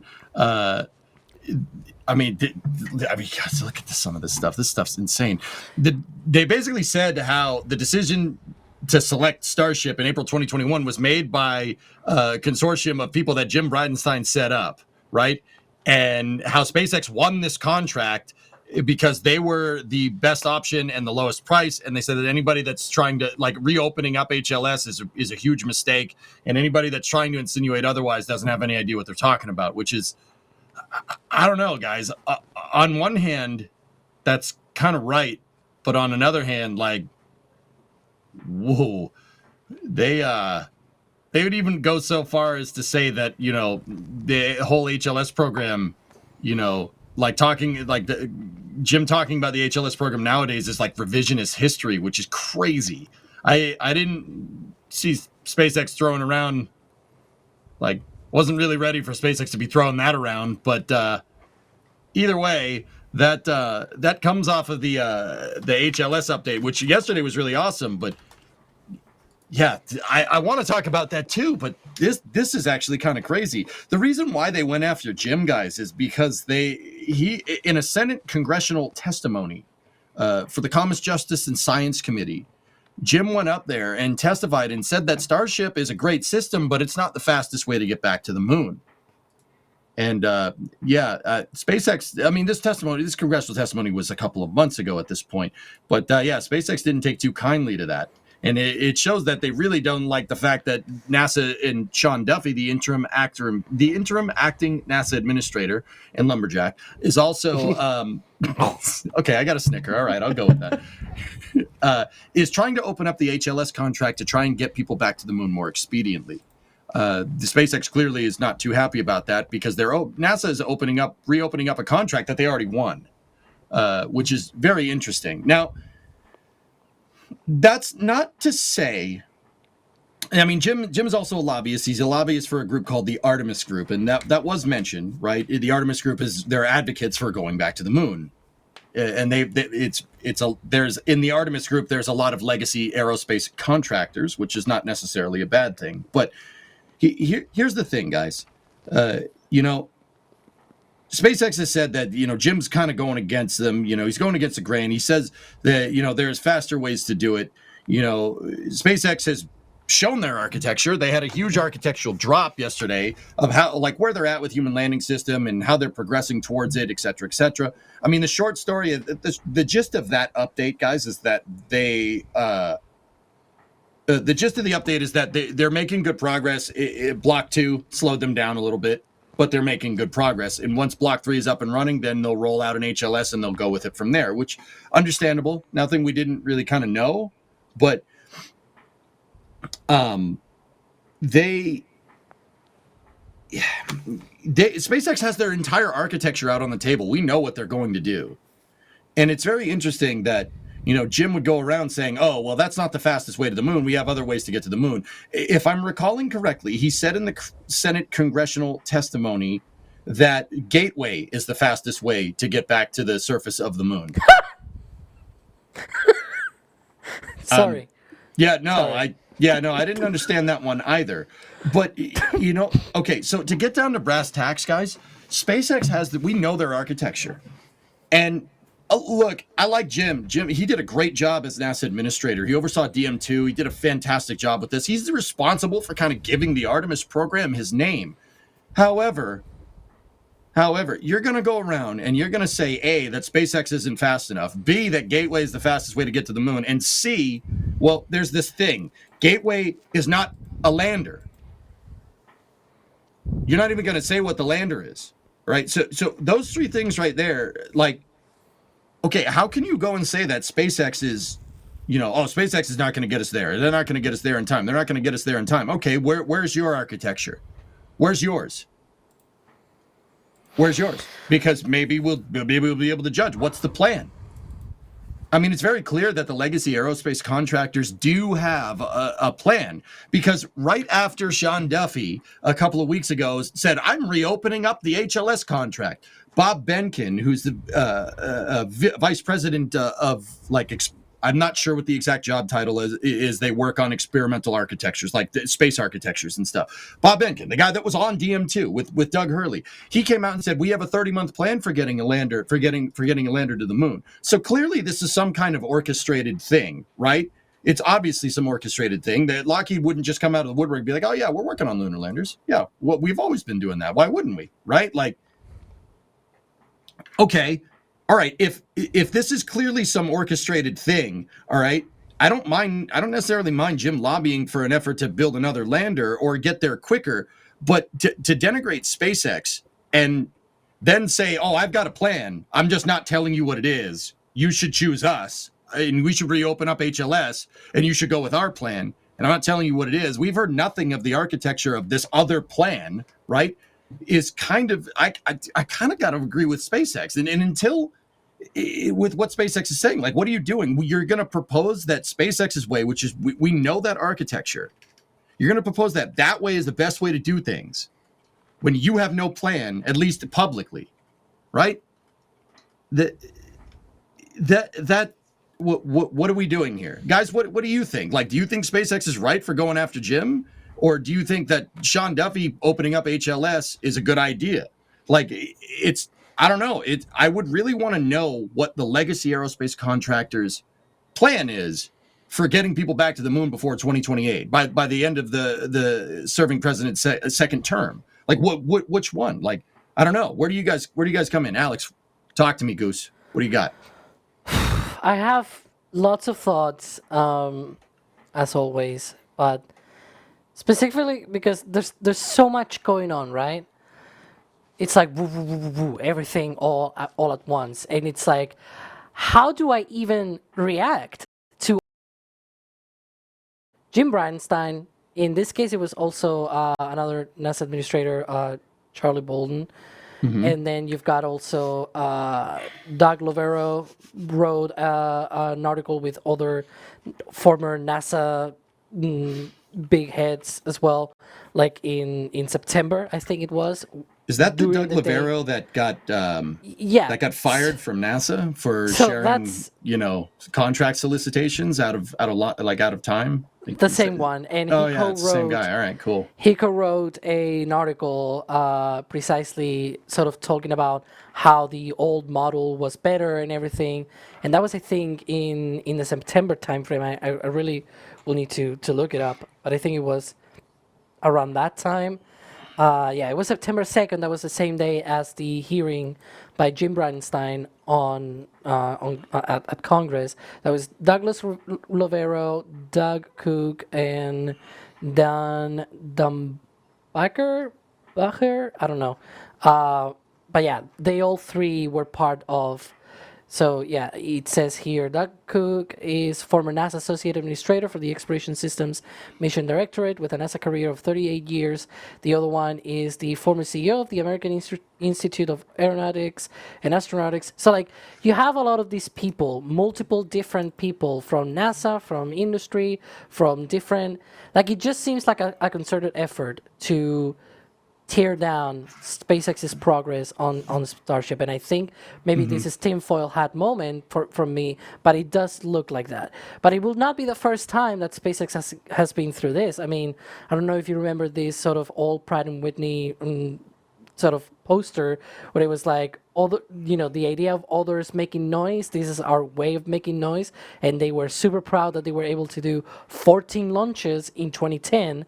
Right, we are in 2025. SpaceX does that in a month, or even more than that in a month.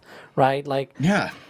it's one of those things that this sort of concerted effort against this, just because, and then there's also the arguments. Like again, this is one part of the whole branch of my sort of thoughts about this, right? The first branch is it does seem like it is a concerted effort. I don't know what it is, but it does seem like that. There's a lot of power there trying to take down Starship and have somebody else do this.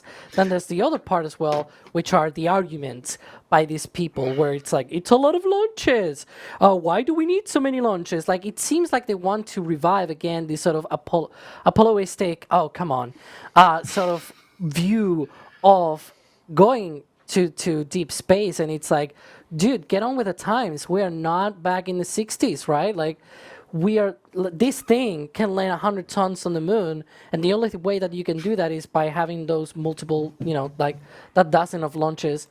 If you tried that with Saturn V, it would probably take as many launches or even more to also land 100 tons on the lunar surface and also carry people. It's like, dude, and that's the two main sort of things. I have so many other opinions about all of this. Like, why are you caring now about China when attempts to going back to the moon date back to the 1980s, right? Like just less than 10 years after Apollo ended.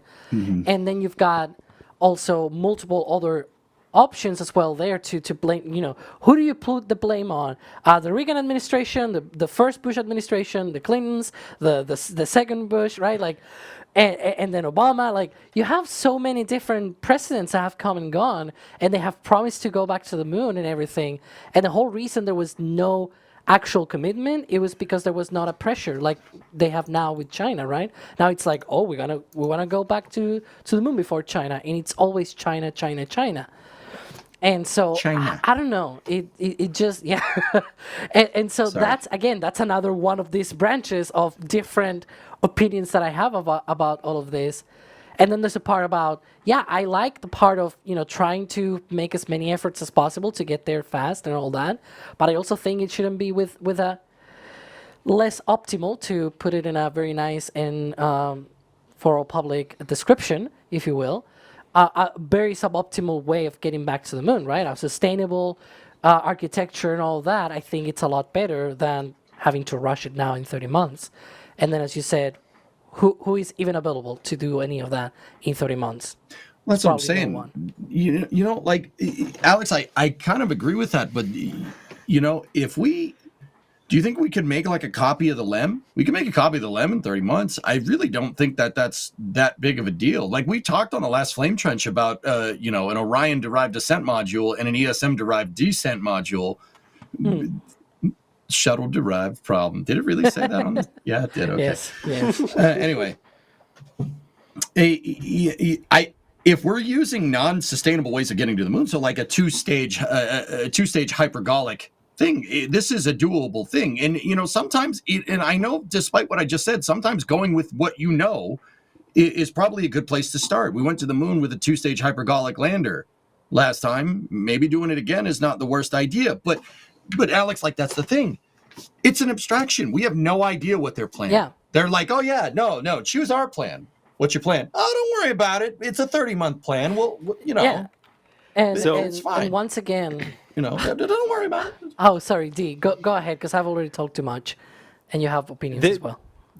There was like I'll let Alex take back over here quickly. The closest thing to a plan was like the suggestion of something along the lines of the Defense Production Act and going all in on building a lander as quickly as possible, but that's not a plan.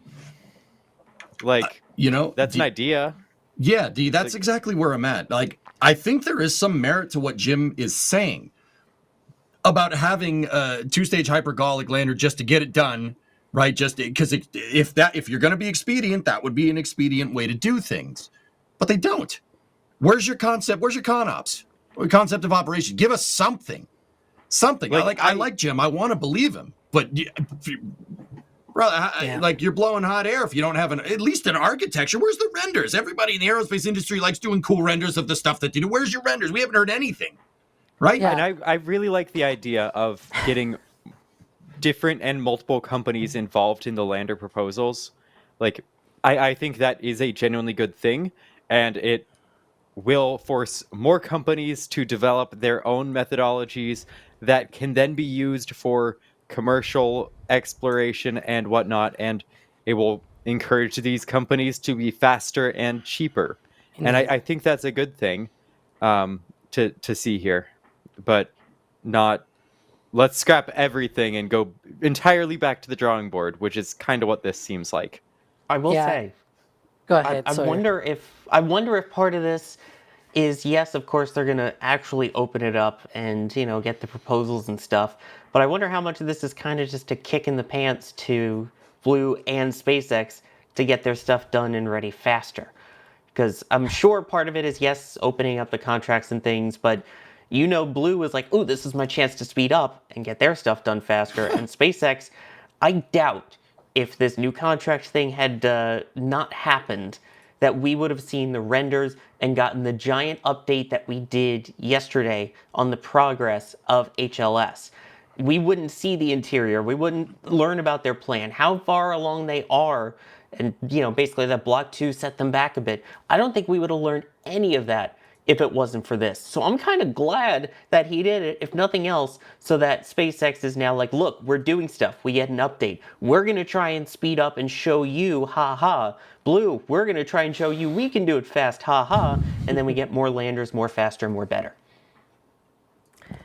Yeah, I have more branches to my whole opinion here, because again, it expands. It has really far-reaching ways of putting this, right? For example, Ryan Caden in the back channel said, China set out their space exploration plan in the 1990s. Congress has had literally decades to beat China to the moon. And I do agree with that. Like, these guys in China, they did not do this out of the blue. I remember when the Chinese space station came up, right? And they started putting it together and everything. And a lot of people seemed to be surprised about this. And it was like, this was part of their plan. You know what I mentioned before of like, they have these 5-year plans. They also have longer term plans as well that they announce every few decades and whatnot.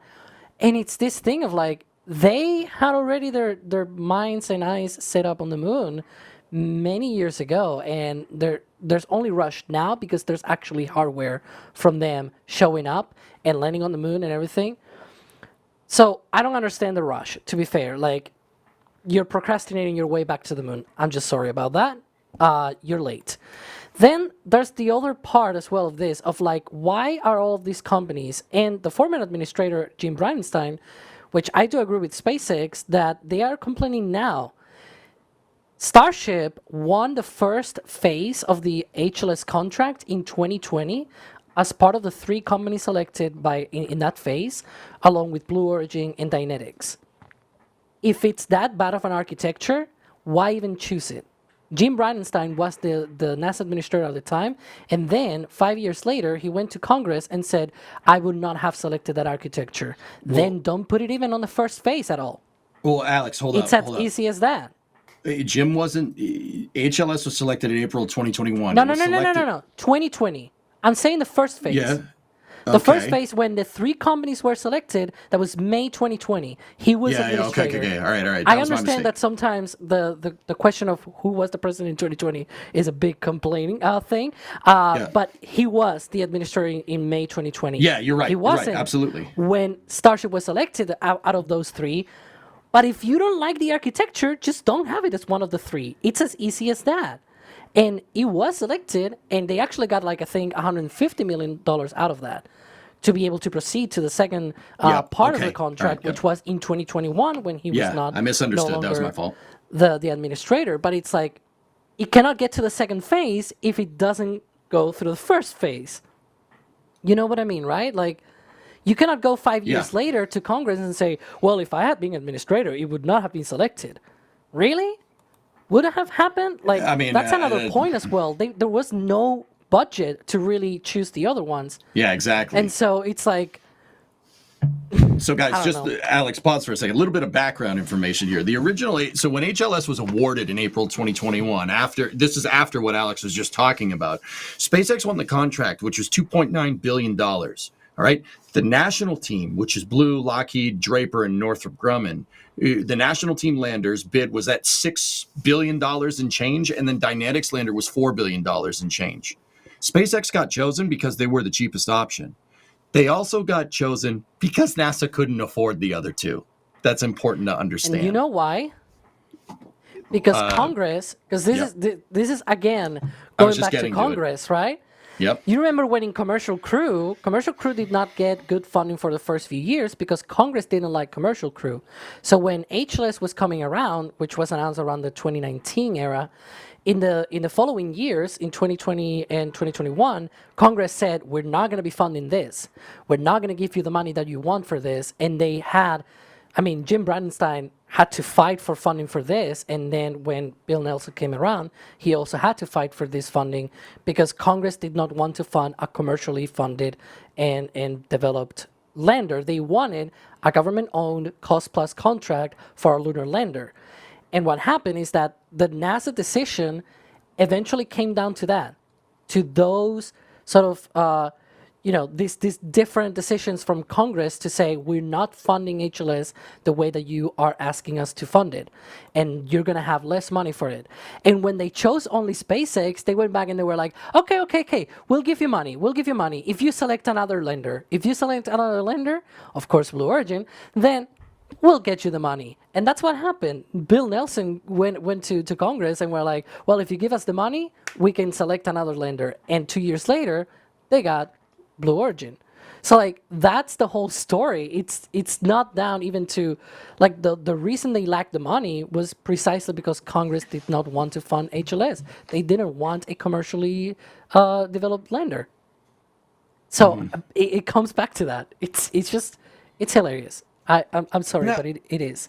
Like, dude, I'll play devil's advocate here. I think there is some merit to an in-house lander design. We talked about this on last week's Flame Trench. If you guys want to go get it, if you guys want to check it out, there is some merit to having NASA design your architecture and then, having commercial contractors, build it for you, like the ways of Apollo, with a cost-plus contract. Apollo was a gigantic cost-plus program, but what's the difference here? The difference is deadlines. We choose to go to the moon in this decade and do the other things, right? Now, in this particular case, we do have a deadline. So that this is the right time to do a cost-plus in-house contract. However, I really don't think they should do that to the detriment of SpaceX. I've noticed this, Alex, throughout the last, I've been covering spaceflight for 15 years and change. SpaceX always gets criticism. Yet they're the ones that actually produce results, which is very interesting to me. Yeah, that was also last week. Yeah, exactly. Yeah, we're gonna hold SpaceX's feet to the fire because they don't have a lander. We should have a lander by now, and they don't have a lander. We're gonna hold their feet to the fire. They are behind. They need to. Okay, they're behind. Yeah. Implying that we have another option. What's the other option? What are you talking about? And they did the same. Gateway, of course. Yeah, Gateway. It's gonna get you really close to the surface. Right. No, just fire those ion thrusters. Yeah, that'll get you right down to the surface. It'll get you there real fast because you won't be able to stop in time, right? And you crashed into the surface. They got a word for that. It's not landing. All right. So they did this. They did this too with DM2. Jim did the same thing. He said, "Oh, SpaceX is working on reusable rockets. They're working on trying to land these rockets, or they're working on Starship tests, and they should be getting crew to the ISS, right?" Like, does SpaceX need to be reined in like that? Why don't they do that with Boeing? Where's that with Starliner? Starliner was supposed to move people to the ISS in 2020. That's when CFT was scheduled. Boeing's on the hook for 6 flights, six contracted flights to the ISS. Where's the criticism there? Where's the urgency? All of a sudden, you just have a bone to pick with SpaceX, the only one who's delivering your national space program any results. Like, what the heck's up with that, dude? If you want to propose a better architecture, that's all fine and dandy, but you shouldn't denigrate another contractor just because you think your architecture's better. If your architecture was truly better, you would put it out there in the court of public opinion and be like, oh yeah, no, that's a better idea. That's a way better idea. But we don't see any of that now, do we? Like, look, I'm not trying to run cover for SpaceX. SpaceX's work speaks for itself. But you can't go and criticize other people's architecture and then say that your way is better and then not say what your way is. Like, that's ridiculous. That's ridiculous. Stop. Well, why? SpaceX has handed you W after W, and they're like, man, they're not going fast enough, guys. Like, bro, come on. Do we want to win this space race or not? Yeah, everybody says we're in a space race. Are we in a space race or not? It seems like we're in a space race only if I'm the guy that gets us there. Like, shut up. Explore all options, all right? As if we would have done something like that during the Apollo program. Like, oh, no, we don't want to go with that guy. Like, we can't go with that contractor. No, I can't do that. As if we would shut out somebody like that and criticize them. That's ridiculous. It's ridiculous. Sorry, I ranted pretty hard. Yeah. No, but it's, I mean, it's true. I'm now looking through the source selection document precisely. When it talks about the funding and things like that, and how it was forced to just select one because of the funding available. And so I'm trying to now actually look up the actual phrase.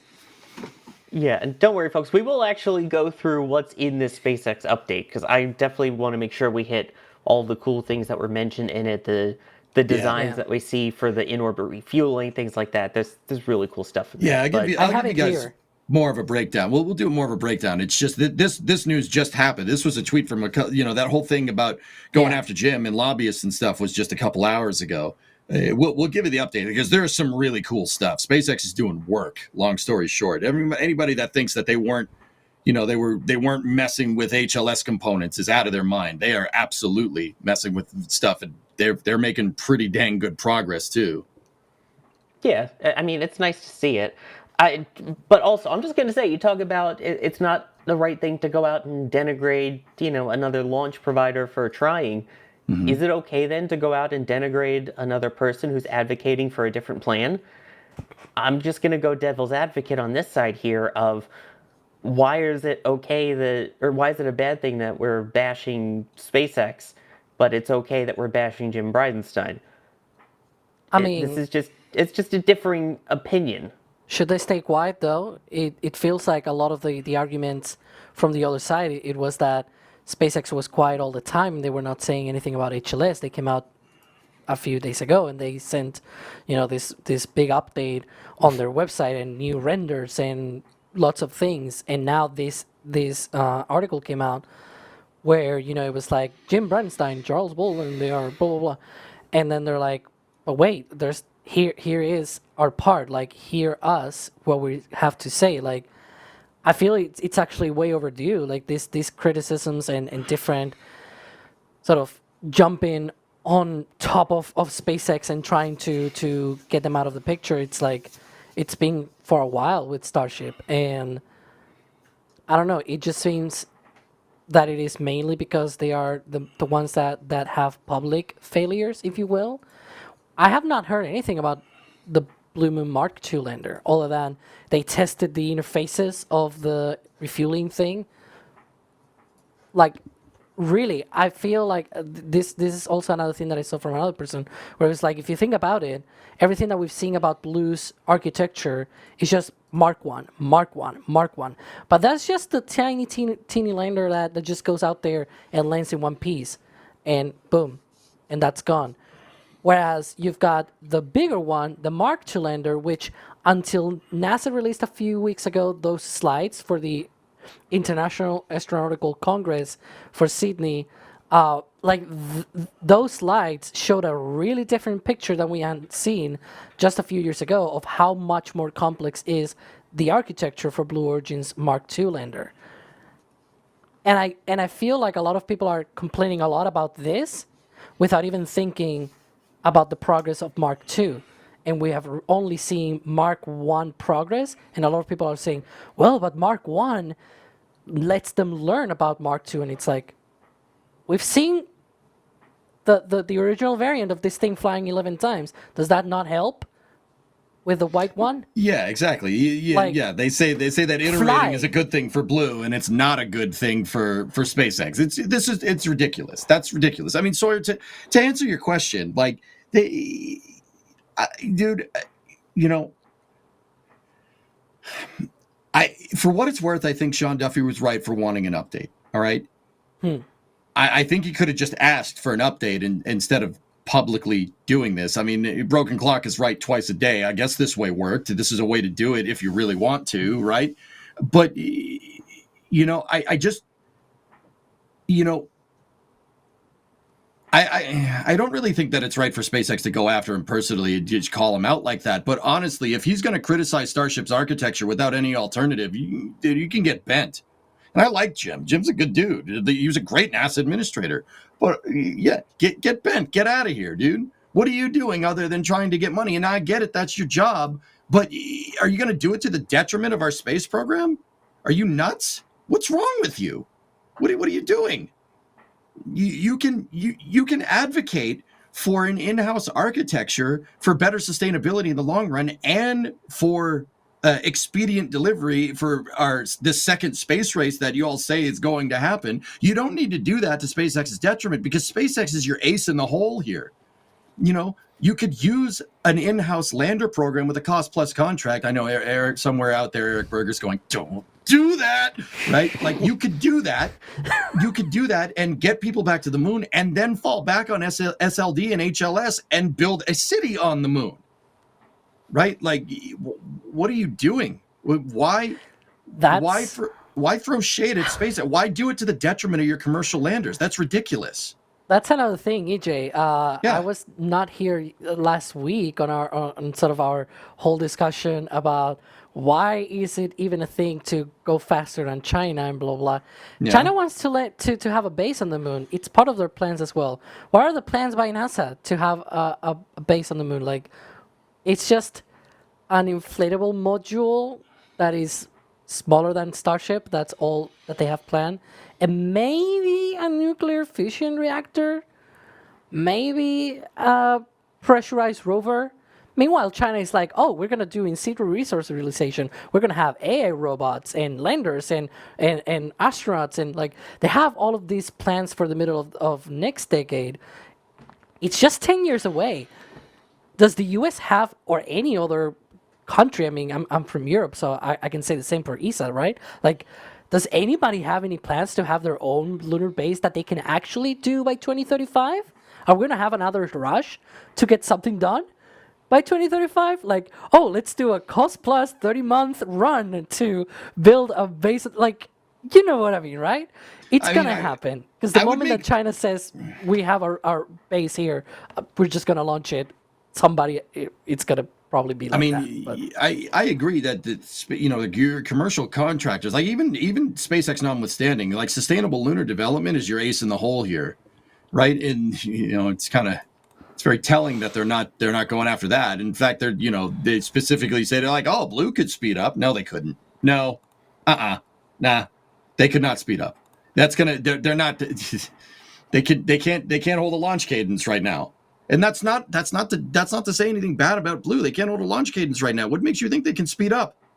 Can they? I mean, if they could, please somebody let me know. But the optics speak for themselves. They want to launch 6 times this year. They've launched once, maybe twice, right? I don't think Blue should speed up. I think they should just keep going with it because it's your ace in the hole. Like Alex, I think that an in-house lander option could be good because you're not going to need to land 100 tons on the moon every time. It could be. I mean, more ways to the moon is not necessarily a bad thing, but you can say that without saying that Starship is too slow, which is just crazy. I don't know. That just doesn't sit right with me. I mean, I'm going back and forth. None of that sits right with me. You should let your architecture kind of speak for itself.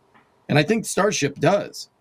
But what I don't see speaking for itself is an architecture from, Jim saying like, oh, going to the gateway is the quickest way back to the surface. Okay, well, gateway's a space station. How are you going to land? Well, I don't know.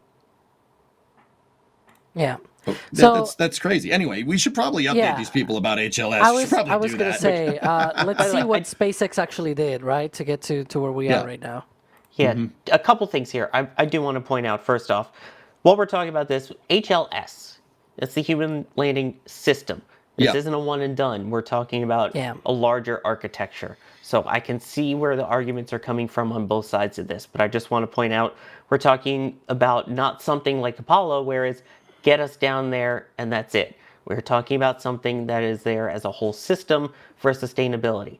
Both vehicles have a complex way of getting there. Both vehicles, if I recall correctly, are going to require in-orbit refueling to be able to make it all the way out and perform their tasks as planned. So both of them have their complexities, and we're going to have to see. The other thing before we move on is I have a lot of people that I need to thank and one person that I'm angry with. Go. Oliver Remond saying, all these puns, I feel sorry for EJ, here's $5. Thank you. Why do you feel sorry for EJ? Only EJ with the puns? Because I got a concussion, man. I had to go into the blue tent. You made that one, not me. Apparently there was a goal to remove my puns.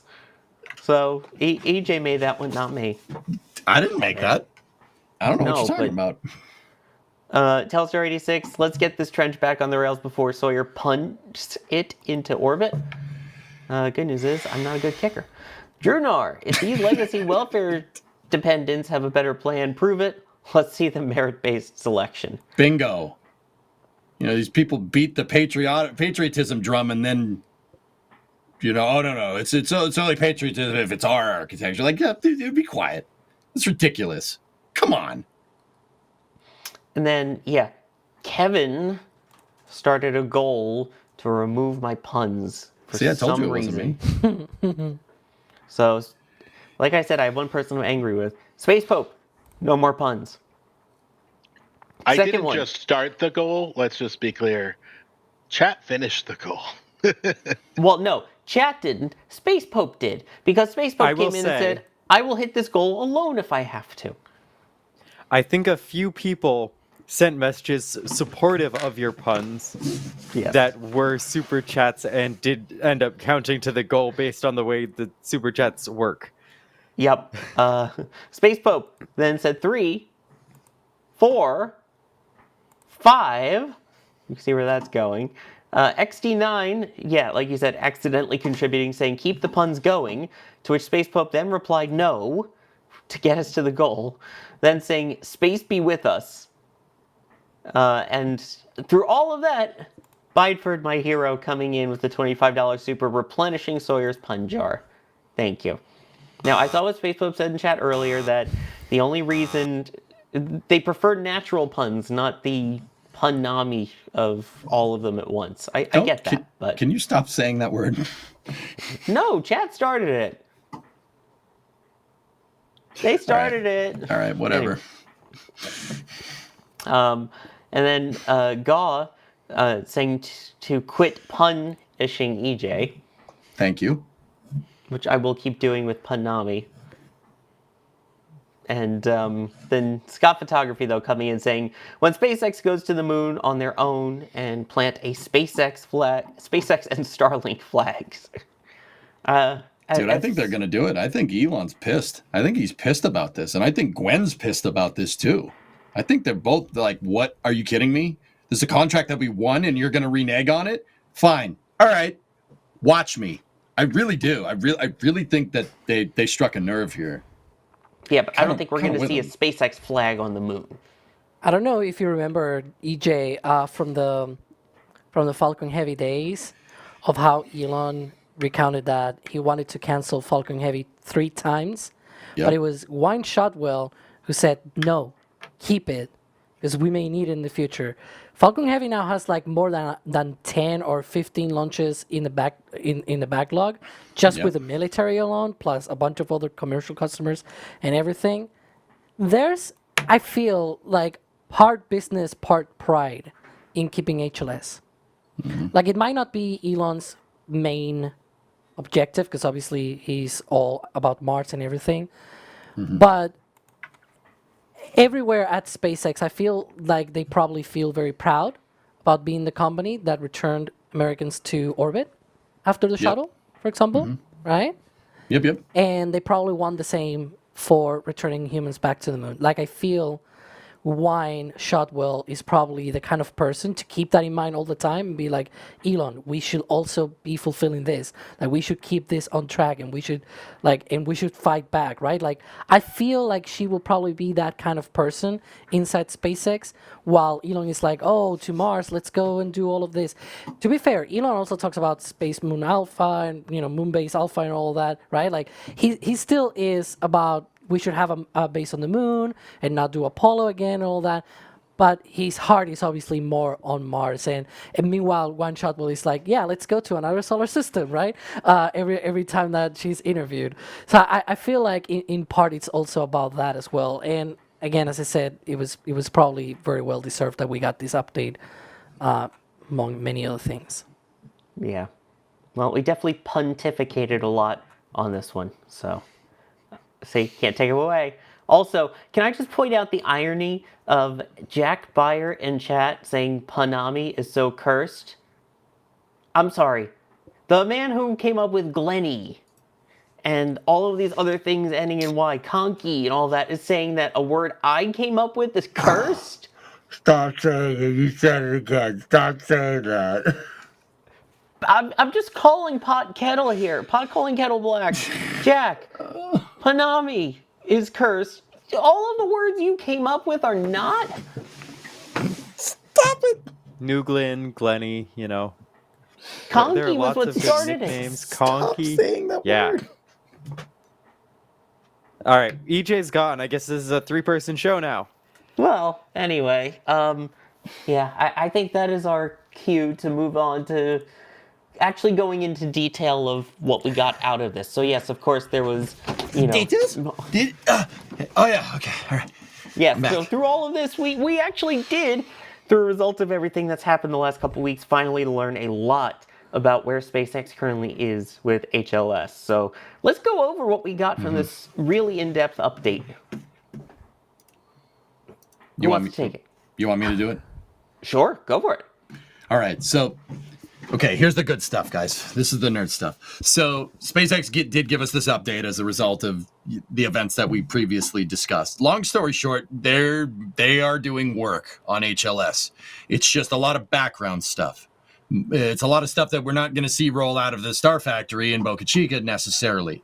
In the background, I mean, some of the updates, amongst other things, is that they have 49 milestones for HLS completed.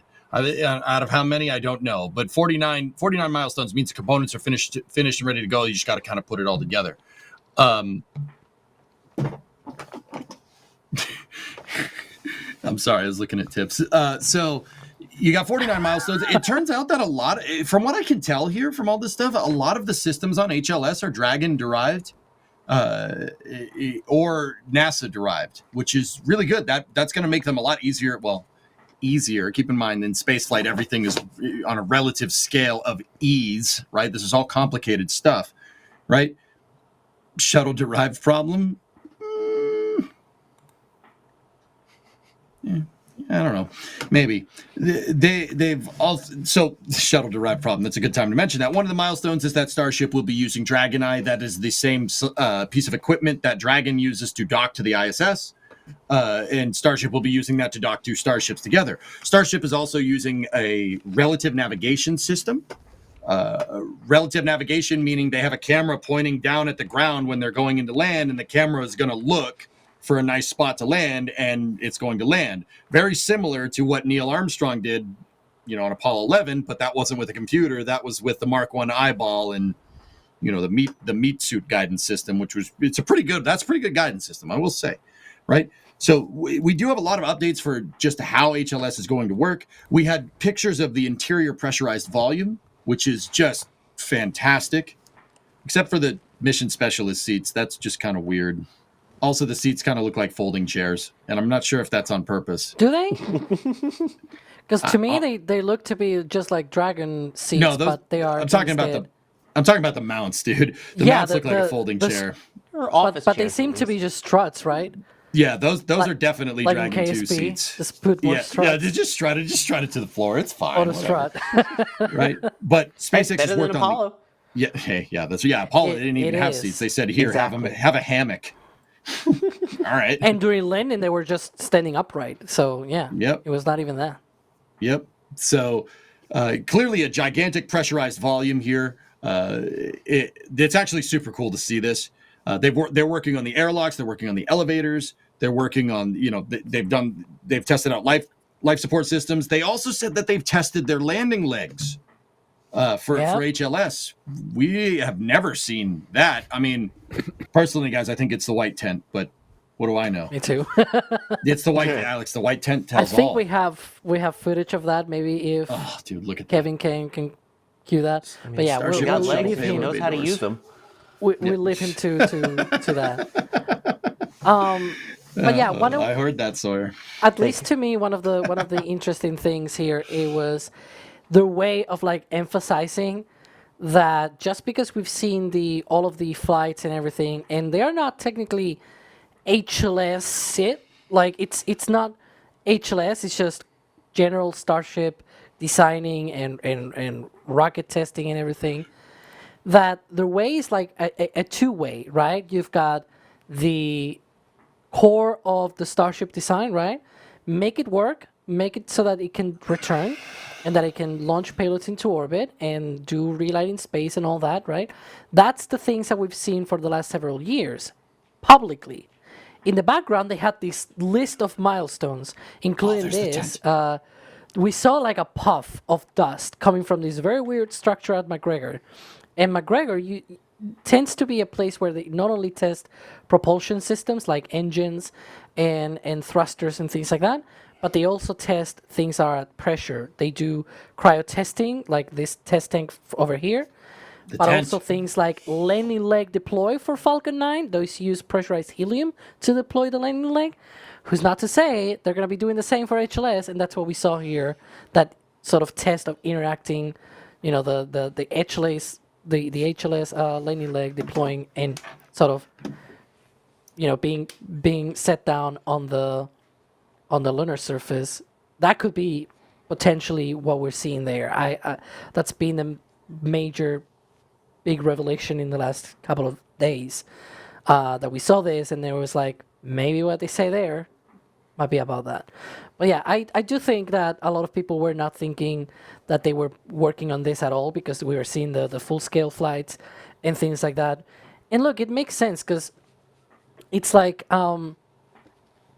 it's a bit as if you took Falcon 9 and Crew Dragon, right? You launch Falcon 9 multiple times, you make it work, you make it reusable, and now you put a capsule on top. Now you put all the crew systems and everything, right?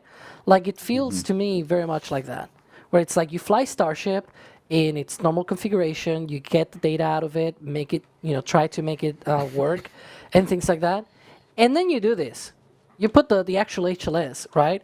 And in the meantime, you test a lot of the subcomponents, and they had a multiple lower fidelity mock-ups, right? We saw in 2020 the one that they painted white, and that was it. Then later on, a few years ago, they had the other one from Ship 22, where they cut the nose cone, which was technically for Ship 21, and then they put a bunch of things inside, and they essentially mimicked what it will become eventually the cabin, right? And now they say in those updates, by the way, that they're building a flight cabin. So like instead of adapting a leftover thing or whatever, they're actually taking flight hardware and making it a full-fledged H-less crew cabin for testing while on the ground and perfect the actual design based on all of the lessons learned from all of the other subsystem testing and whatnot. And I think we're gonna see all of that come together eventually in the next year or so. And if they're already building that, we might see it also roll out of the Star Factory at some point. Just saying. Yeah, I think we're gonna get HLS a lot sooner than people think, especially lobbyists. Sorry. Very subtly, Dave. Very subtle. Yeah, I know. And I didn't lay it on too thick, did I? No, of course not. Not So- like it was the perfect amount of schmear. Oh, all right. Okay, perfect. Like cream cheese. We're good. So I actually, unless you guys have something to say, I kind of wanted to go in a direction with this. Like, there's a reason why I mentioned the lobbyists. SpaceX also in this update says that they have responded to NASA and have a quicker way of getting to the moon than what the HLS contract timelines. Yeah, they had a deadline. Let me pull up because we went also. I was gonna say, what do you think it back is? to so there was a deadline by NASA of October 29th to get they gave Blue Origin and SpaceX until the 29th to come up with ways of accelerating their schedules and being able to accomplish this. We actually went and asked NASA about this, and they said that they have indeed received the plans from Blue Origin and SpaceX, and that they are getting all of that looked at. They are also planning, we're about to show that statement in a bit, after the government shutdown ends, if it ends, they're going to have a request for information to the broader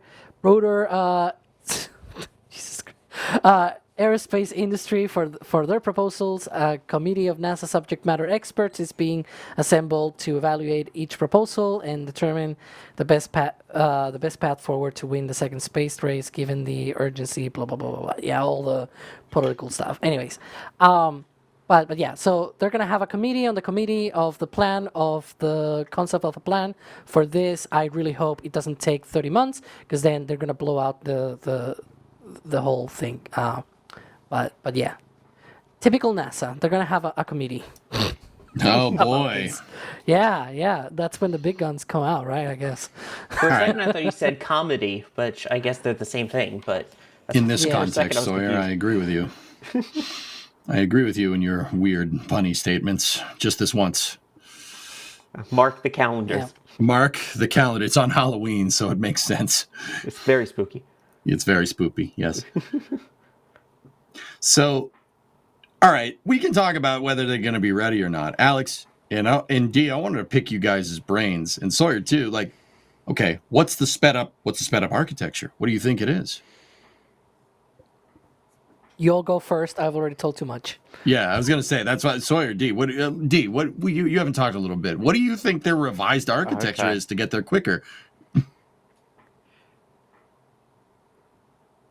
I think what SpaceX would specifically be referring to would be a fully Starship focused one. I feel like that almost has to be what they're implying, because the exact statement towards the end of SpaceX's update was, in response to the latest calls, we've shared and are formally assessing a simplified mission architecture and concept of operations. Given both of those things, like having to have crew transfer, like that is a more complicated architecture. I feel like they're referring to the simplified being, yeah, you let us launch our starships and our fuel as needed, and we take care of all the crew stuff. I'm not sure. I hope we get some more details on that soon. I, I mean, CD. I'm happy you brought that up because Elon did say that they want to do the whole thing themselves. He's like, mark my words, Starship is going to do the whole thing. The heck with these people. I'm like, okay, that might be it. Sawyer, what about you? At this point, though, it doesn't seem like Orion and SLS is the holdup. At least that's what it's been publicly portrayed as. We have Artemis 2 that has moved up in the timeline more than it has back in recent times. Yep. So I don't think that's more the concern. I'm sure they'll have the people ready. I wouldn't be surprised if maybe they skip some of the original testing that they had planned. So rather than doing an additional 3 or 4 test flights that they were going to use to test out other things, maybe it's they do one in-orbit refueling test and then they go right to the architecture of actually getting the tankers up and going for it. Maybe once we get into Block 3, we see them do the catch and everything great. As soon as they get the ship catch, boom, they move on to HLS. My guess is it's going to be just those milestones are going to be a little bit closer together, and each of these upcoming Starship flights, as they pick up the pace, is going to include that much more HLS centered testing. Okay. All right. So, So- basically iron it out and then really go guns blazing for the rest of the milestones. Yeah. Iron out basically prove that they can do it once rather than having to prove that they can do it multiple times. Yeah. And once they have the proof, then it's we go all in on it. If they, again, like Block 2, it was going to be that kind of case of we prove that it can, launch and be caught. Cool. Then let's go for the ship catch and, the single engine relight and the payload deploy all at once. Once they did that, I'm sure the goal was operational Starlink flights for V3 by now. So I wouldn't be surprised if the goal becomes getting that HLS hardware up on some of the earlier Starship test flights than we had expected. Yeah, my argument was gonna go along the same lines where it's like, look at what are the hurdles to get Starship HLS, right? Make that core Starship work.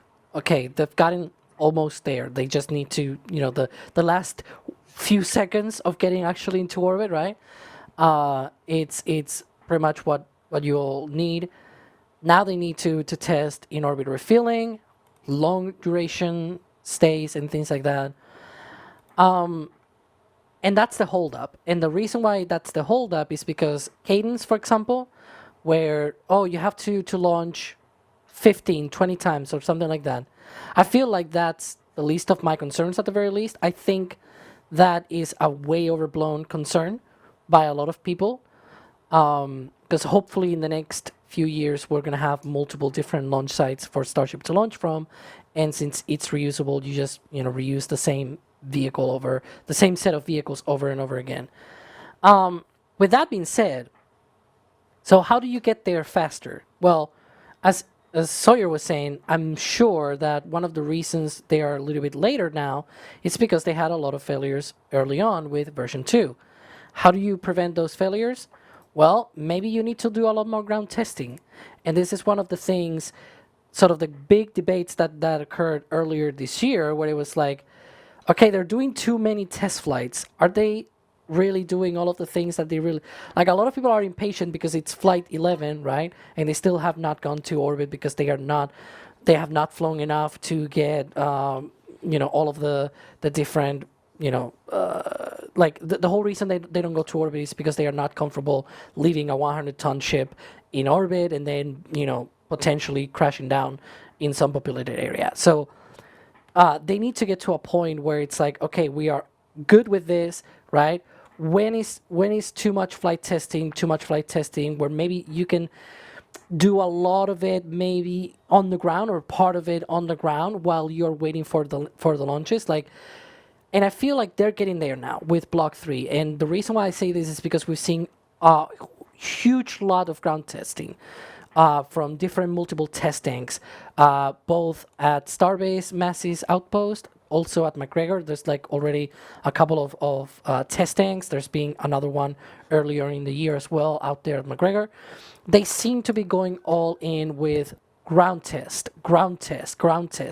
and less about flight testing ahead. Like when they flew version 1 and version 2, flight 1 was like, let's get out of the pad, let's just launch it, right? You know, when they tested the payload bay under max Q conditions after flight 1, they had already launched the thing, and then they tested the payload bay, they tested the hot staging and everything. Like, they did a lot of these things very close or even after they had already launched. Now they're actually doing the opposite. They're doing all of the figuring out on the ground now that they have a lot more data, and they seem to be going that way. And I feel like that is probably going to, I mean, knock on wood, I'm probably jinxing now version 3, but I feel like version 3 is going to be more reliable because they've done a lot more homework on the ground before flying it. And that could be one of the paths where it's like, we're still doing test flights, we're doing incremental, iterate testing and all of the, the core philosophy of SpaceX, but we also do more ground testing. And that allows us to have a better product at the end that doesn't blow up 8 minutes into flight, like the first 2 or 3 versions of flights of version 2. Right? And yeah, the original mount, that was flight 1. and so there's that. There's also, they mentioned the investments, for example, in multiple launch sites, test sites, and everything. We see them going all in on 39A. They're going all in, already building a launch tower for Slick 37 at the Cape. Who's not to say that as soon as that OLM for 39A rolls out, they start building also the launch mount for 37. And as soon as those tower sections for 37 come out, they start building the second one. Like, they are going all in, and I feel like those kinds of investments and getting ahead of the program, if you will, I feel like that is potentially the way that you can accelerate schedules. They also mentioned that they have put together 2 different test flights, 2 different missions that they had originally on their plans, which was a long duration mission, probably longer than one of my answers, which was essentially putting a ship in orbit and let it stay there for a long time and just test the on-orbit endurance. Now they have put that together with the ship transfer demonstration, where they're going to be coming together at the end of that on-orbit demonstration, a long endurance stay for the ship. At the end of that, another ship will come in and dock to it and transfer propellant. So they're going to be doing both missions essentially in 2 test flights, instead of having to do multiple different campaigns, if you will, right? They're going to be knocking 2 birds with 1 stone. And I feel like approaches like that could accelerate timelines. Lots of ground testing to ensure that next flights are going to be they're going to be finding issues, right? But you don't want to have a ship that completely explodes and ruins your test flight program for 8 months. That's the worst. But if you can ensure that you have the most data on the ground before you fly, that's the best approach that you can have to a very, it's getting there now, right? We see these flights, they're getting there. Combining test flights, speeding up and being like, can we do this? Can we take this risk? Because if the first flight fails, we cannot do, all of these things. I feel like that is the approach that SpaceX is taking here, where it's like, we're just trying to get there faster by being a bit more careful with our hardware, but also investing in lots of launches in the future with many launch pads, a lot of more hardware, and of course, putting together some of these missions in maybe 1 or 2 instead of spread out over years. That's it. That's my long answer as usual. I mean, okay, that was a great answer, dude. I mean, guys, were you paying attention? I was paying attention. That's a good answer. I think you're right. But okay, I do have a question, man.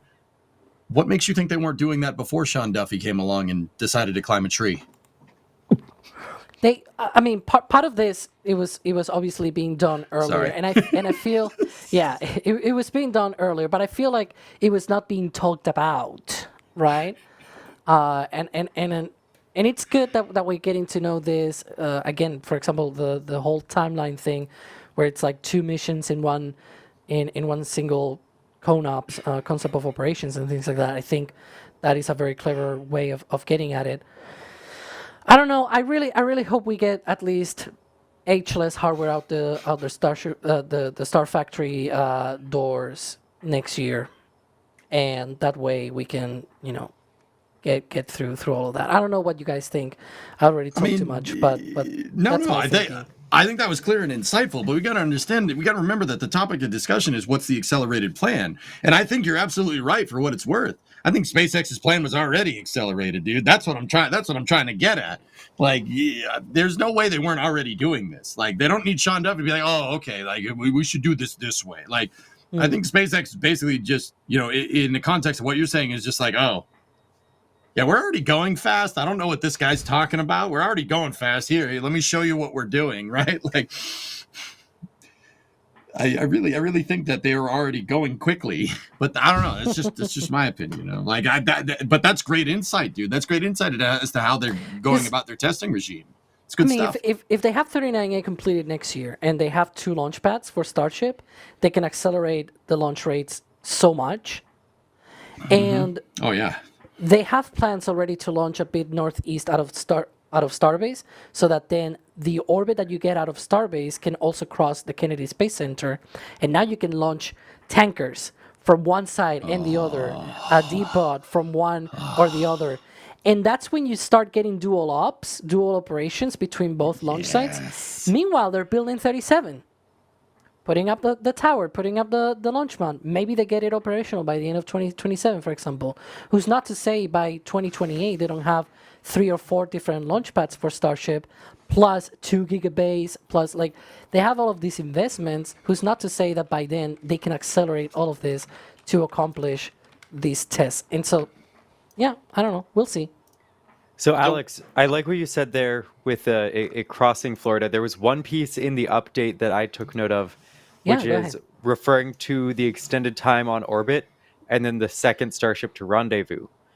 But with the first one, they say it will start with a Starship launched from Starbase to spend an extended time on orbit. Then it goes on, and then it's a second Starship will then launch to rendezvous.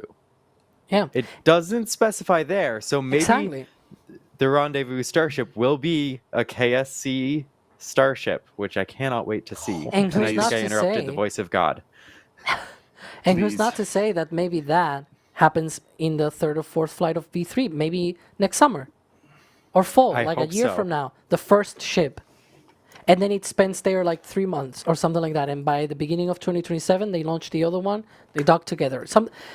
You know what I'm getting at, right? That sure, it's complicated, but maybe the timelines work out. And I'm being hopeful here for once. Okay, as much as I'm super negative all the time. No, that's Ryan Weber. Don't worry. Not Ryan Weber levels, but sometimes I am. Sorry, Ryan. We love you. but I do think there's a path to get there, hopefully on time for 2028, 2029. But if there isn't, I mean, I'm not gonna complain. We're gonna get it anyways. So yeah, it's gonna be China first.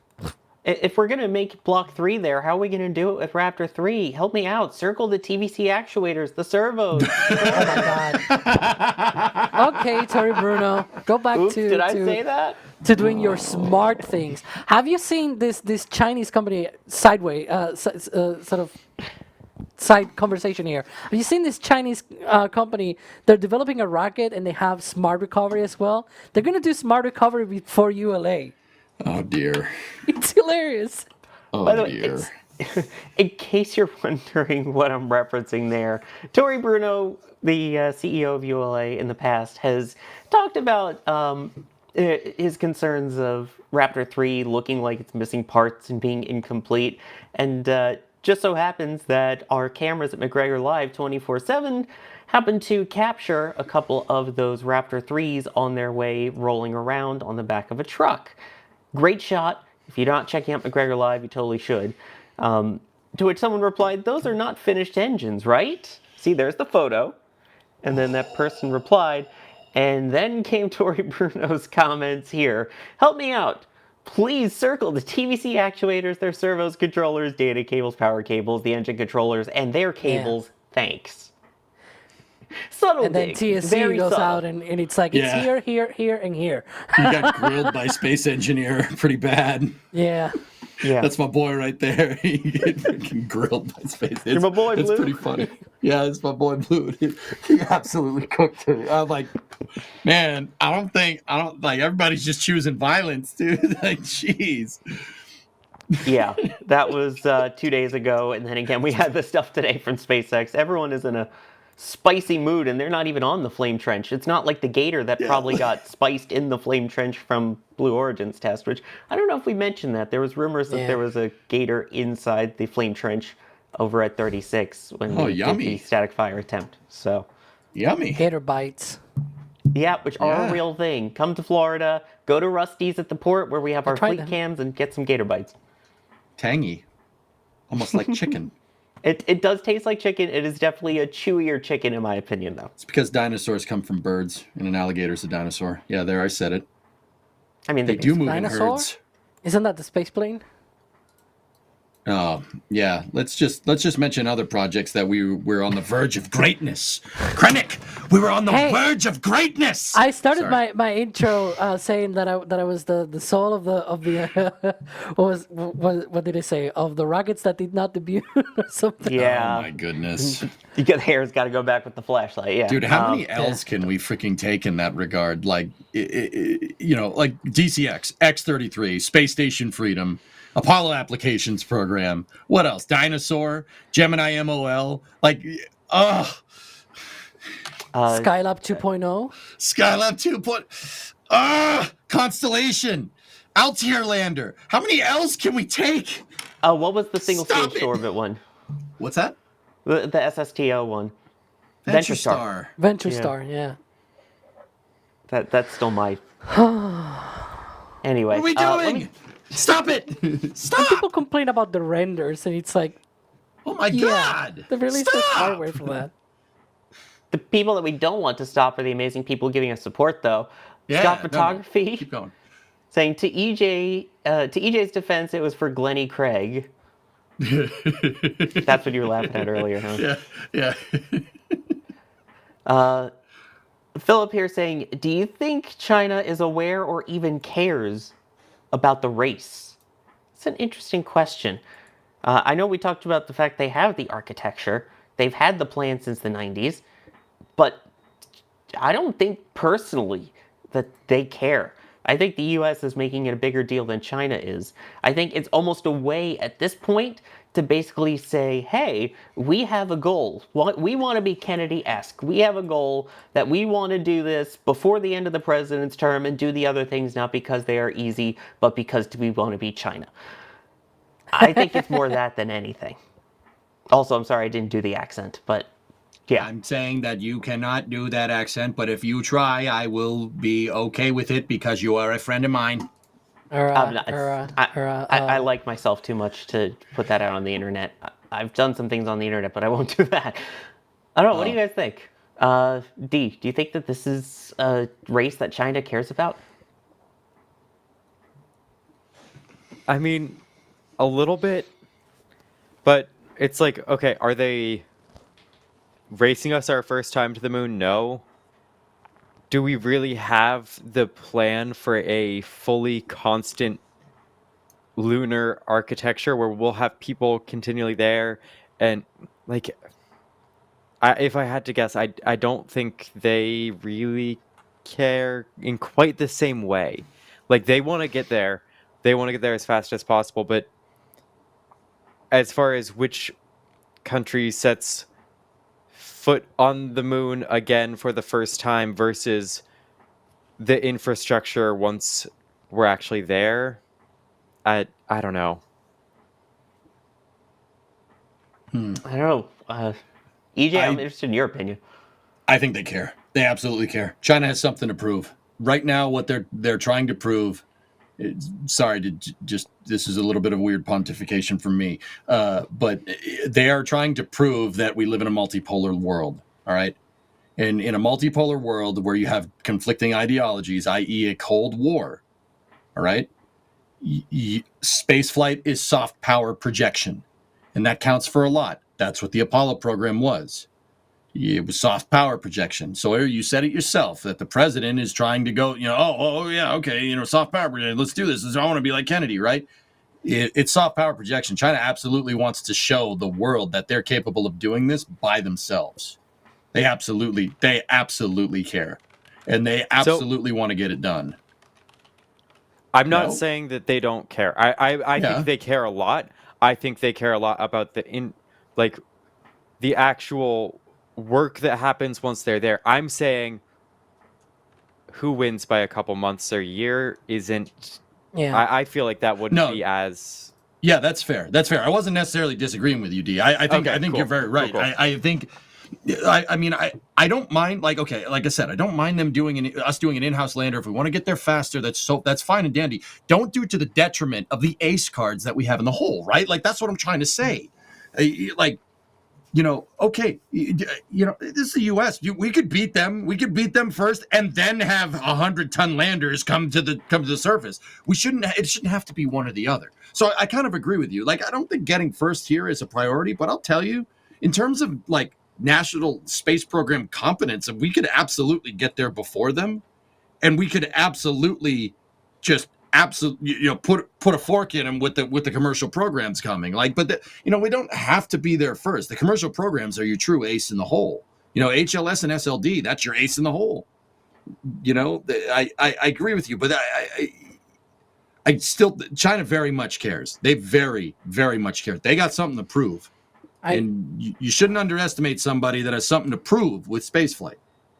I think the core here, I guess, is do they care about the race or about going to the moon, right? And I feel like you three had sort of different perspectives here. I think they clearly care about getting to the moon. And maybe call me too European here because I'm not American, and so I'm seeing this from afar, if you will. Although technically we are part of the Artemis program thanks to the European Service Module, but in any case, maybe think about it in that way. Because for me, from my perspective, I see the whole China thing as India. You know how they have also their own space program. They also want to have their own human spaceflight program. They also have to run their lunar landers on the moon. They have already done that with Chandrayaan 4, I think it was, because they have had multiple ones, so it's a bit complicated to remember every single number. So like they have had their own landers. They even went to do an orbiter around Mars. Like from here, from this perspective across the Atlantic, it sort of seems to me as like that, as China is very proud of having those capabilities, and they build their own spacecraft for carrying humans to low Earth orbit, their own space station, and now they're advancing to the moon. They did that first with the Chang'e program, right? Chang'e 3, 4, 5, and 6. Now they have plans for the 7 in a very short order, and then they're going to get Chang'e 8, the lunar crewed spacecraft as well, with a Lanyue and Mengs. I don't remember the names of the spacecraft, but essentially the crew capsule and the lander and everything. Like they are pre-positioning all of that. They're working towards that goal, and they're very, very proud of having that space flight endeavor or plans or whatever. And they also have very far-reach plans of going to Mars with humans as well. They just haven't really announced a very set in stone timeline. That might be 2040s, 2050s. We don't really know. But they have those ideas, right? And it feels to me that they care more about doing that than getting that done first. You know what I mean, right? Like, they went with Chang'e 3, and when they landed robotically on the moon, they were nowhere near the first ones to do that. But they were, with their own Chinese communist flag and all that, and their rover and everything, and they were happy to do that. And then they went with Chang'e 4, and now they were the first ones to land on the far side of the moon, and it was like, ooh, right?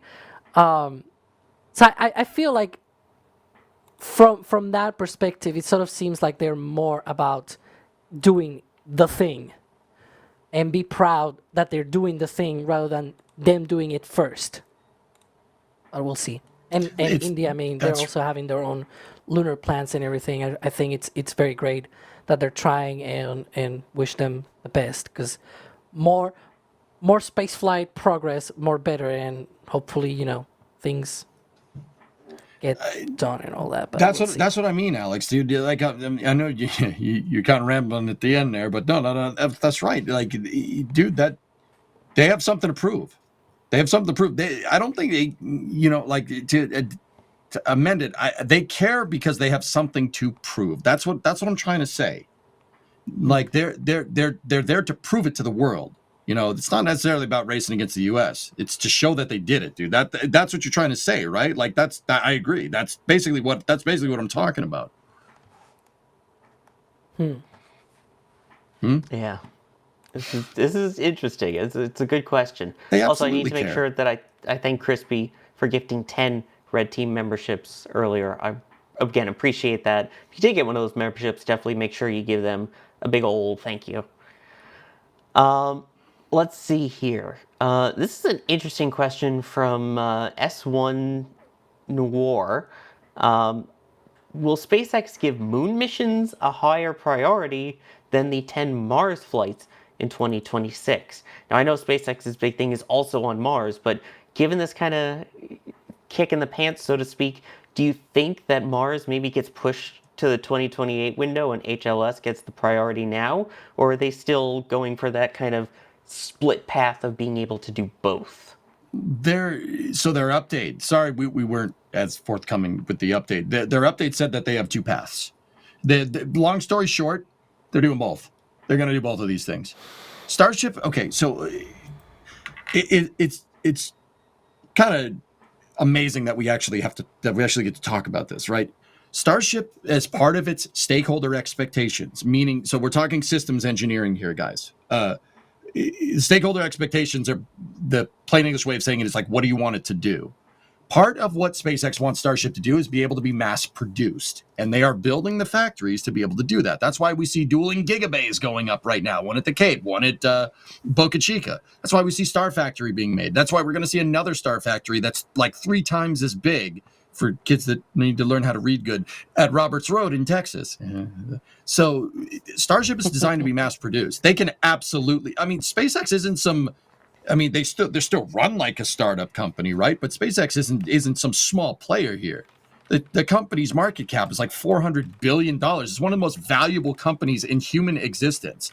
They are a gigantic aerospace contractor at this point. They can absolutely do both of these things. Absolutely, they can work on both of them. And in fact, proving out HLS, getting a depot working, on-orbit refueling and docking, that's going to unlock you got your HLS stuff, but you can also do Mars things with that as well. Alex, they're absolutely going to do both. What's up? No, I was going to say I wonder what Alex's thoughts are too. Alex? I mean, I've always thought that the goal of going to Mars in 2026 was a very borderline goal. That there's no way they're gonna achieve it. I mean, they're trying their best, but the only way they can get to that is by doing what I said about what I talked about before, of doing the refueling test and everything as soon as possible. But if they try to prioritize that, maybe it doesn't work for HLS, and so you've got all of these different weird sort of different opposing directions, if you will, and forces going on here. I feel like 2026 is not happening for a Mars flight. 2028 might be more doable. By then, they will probably have 2, 3, 4 pads for Starship, and probably the capability to build multiple Starship vehicles in a month, for example, and also reuse them. Probably by then, they're reusing ships as well. I really hope they are reusing ships by 2028, to be fair. So we'll see. We'll see what they do. But I don't think there's even a priority to moon missions, if you will, in terms of Mars or Moon in 2026, and it's like let them figure out just Starship alone first, and then they'll figure out going to Mars and Moon and everything. As I said, like 20-30 minutes ago, with all of the milestones and everything. Yeah, there's a lot of the basic things that we need to see here before the Mars landings can really take that priority. I would love if they were able to do that, but I really doubt it. Yeah, I mean, when they announced the 2026 flight, we saw those renders without the landing legs, and then Dan Hewitt, he said that they were not going to be even trying to land with landing legs on the first Mars flight. I don't know how many refuelings in orbit you will need, anyways, but like the way that I'm seeing this, I see version 3 first launch around spring, April, or something like that. And then when is the second flight? I think it's probably going to be June or something like that. Third flight, probably July timeframe. Like from there on, it might become a monthly thing if it works, which is why I refer right now to what I said about ground testing and everything. If it doesn't blow up a lot, if they only see small issues here and there that they can fix quickly, then you can see a much more increased rate of launches, right? And especially if they bring it back, the ship to Starbase, and then they start reusing it and everything. Around that time, hopefully they're sending the first ships and boosters to 39A for the first flight out of there in the summer. I think it's gonna be in the summer. So like maybe the summer will be when they do these long duration mission, and maybe the second tanker goes up on, like, I guess here's a crazy thought. I guess they could knock three birds with one stone. They launch the on-orbit Endurance starship, and it is already the Mars ship with no landing legs, but it's got, I don't know, like deep space communications or whatever. Like maybe it has an oversized antenna somewhere or whatever. And then 3 months later, just to put an example of what time, like I don't know, September 2026 or something, they launch the second tanker, maybe with one tanker and refueling that. Maybe with that they have enough oomph to get to a path to Mars. I don't know. Um, but crazy thought there. That could be a way for them to get all of these things and milestones done quicker. I don't know, but we'll see.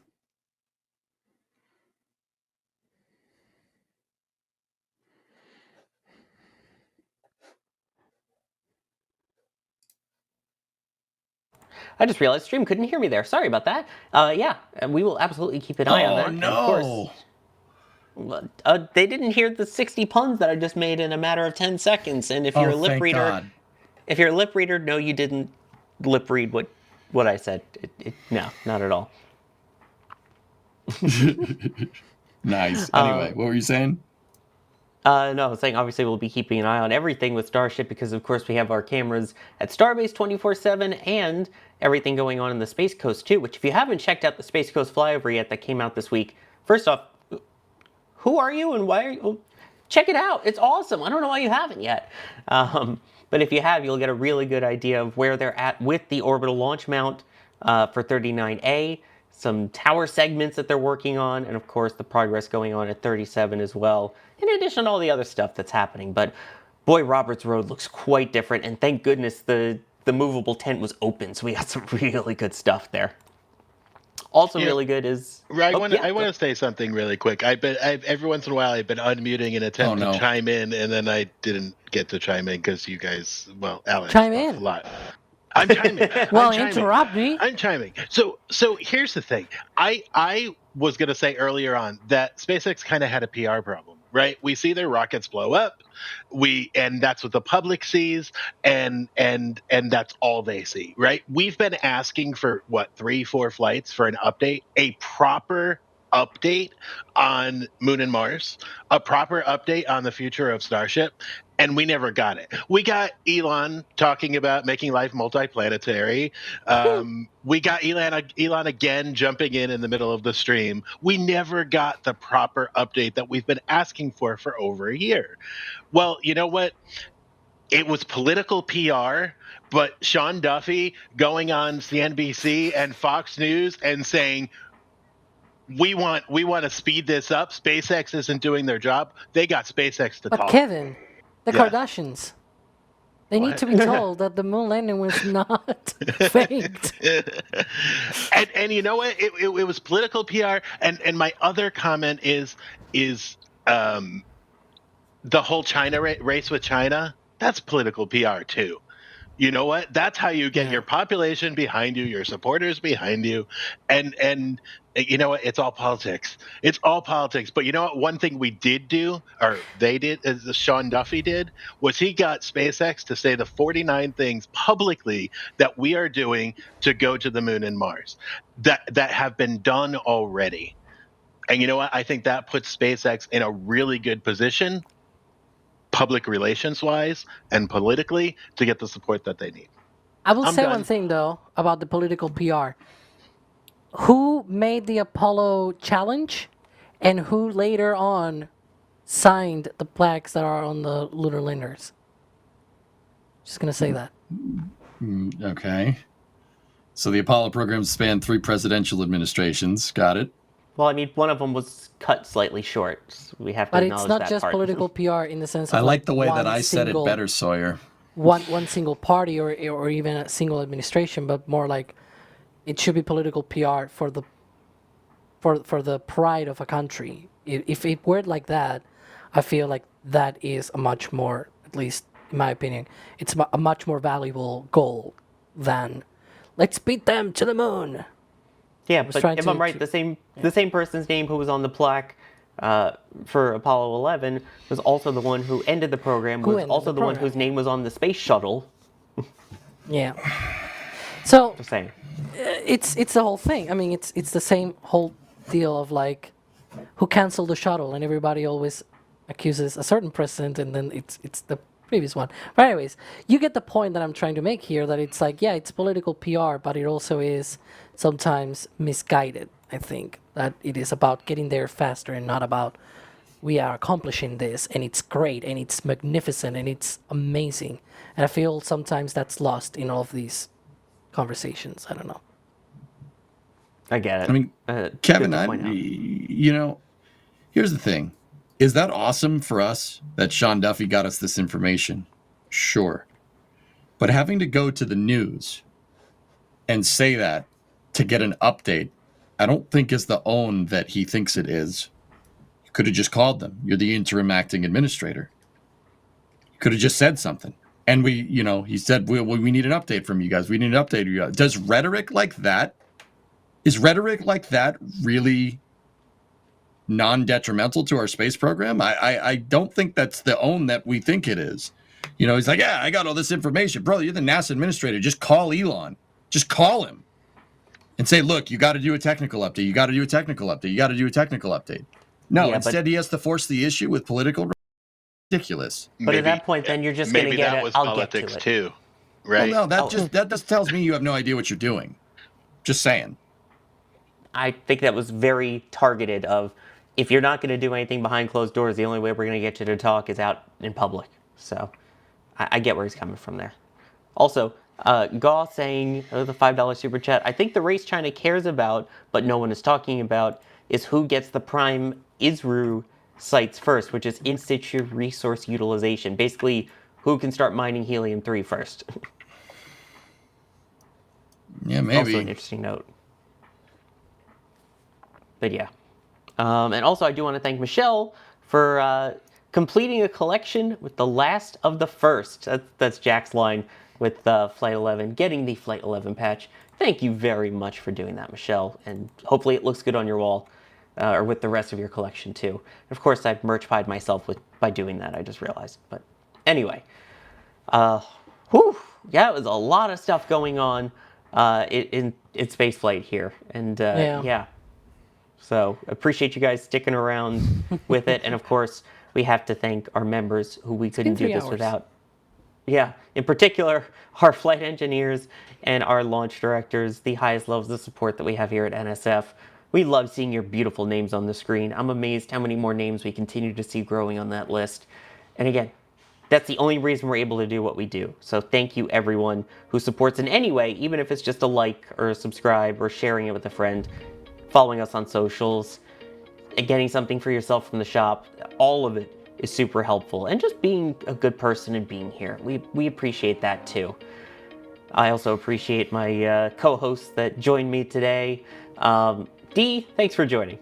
Of course, it was great to be on here once again. It's been a while. I hope to be back at some point relatively soon. It was good to have you back on. Also good to have back on, and we haven't had in a while. Alex, good to see you back too. Yeah, I'll go back to my well now, if you don't mind, because there's I really need to go to sleep. There we go. Bye. No, but really, it's been a pleasure to be here. I feel like there we go. I feel like it's being a bit overdue to get this update from about Starship HLS and things like that. And we had a really good conversation. I enjoyed it. So thank you. Also, make sure you follow me on Twitch because I'm on EJ for Zoidberg. EJ, thank you for joining as well. The real EJ. Ow. Why do you always default to the Zoidberg impression? Why is this? Because you're really good at it, dude. Oh, thank you. Thank you very much. I practice a lot. Anyway, I'm sure my beard will be more... Mr. NSF host, bring me a sandwich from the dumpster and leave the maggots on it. Anyway, sorry. Thank you for having me, guys. I appreciate being here. I know it's a privilege. Try to bring my A game here. So thank you very much. I do stream on Twitch, as Sawyer just said, I guess.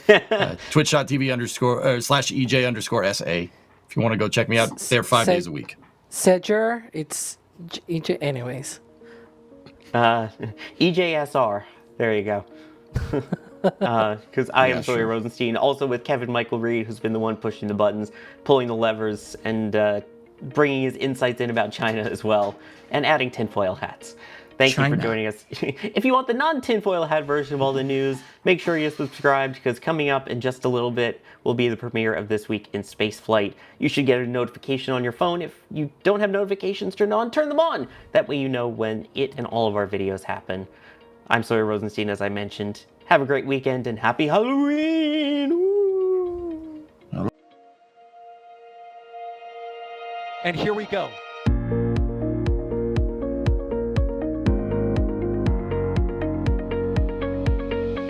We have liftoff. Propulsion continues to be nominal. R68 chamber pressure looks good. Doubling up. Roger, Atlantis. Water towers, fly! Yes! Tango down to nominal. Flighting down to SPD off. Bring in SPD off. Off. It's orange! R45. Oh my god! Oh my god! Decollage. Put that in the big bag, Tingle. 343 unfolds to go. Indeed. We rise together back to the moon and beyond. This methane will be igniting in the flare, correct? Yikes. You bet. We don't need any more of these.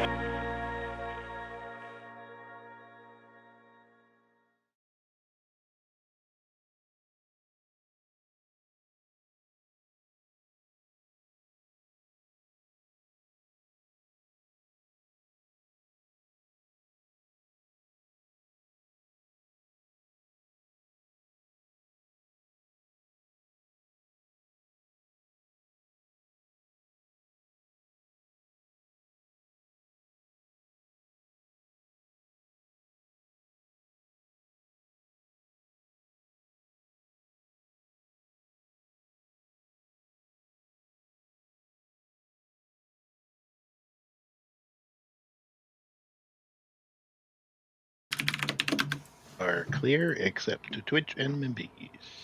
Yay. Hi, Twitcher membies. Hi, Membies.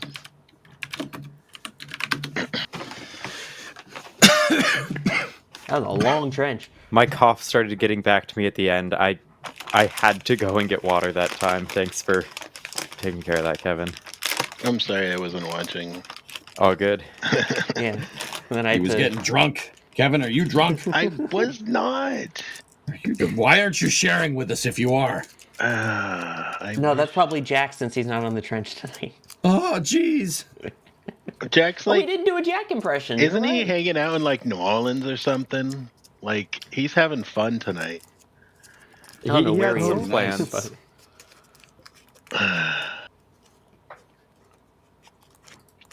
Anyway, hi Membies. Hi Twitch. Twitch, I've missed you. Yeah, and I had to run and do you saw the medical thing, but all good Yeah. now. Understood. Yeah. I How's don't think anyone everybody missed me. It's fine. It was less puns. I will say for the Membies, you get my correction, which I got texted by someone moments after I made the mistake of referring to Tesla's vision system as formerly having LiDAR. No, it formerly had radar. Dude, I was trying to Sorry. give you an out. That's why I was like, well, wait a minute. Like, it's all good though. I was gonna say, don't piss off the Tesla hive mind. They'll go after you. I started getting texts, and I was like, no. Why are you texting me? Yeah, Oh, yeah. the cars will now target you, so just don't go in a crosswalk and you'll be fine. Don't piss off the Tesla hive mind. They will go after you. I so not care about Tesla. Like ever since they look, okay, side note here.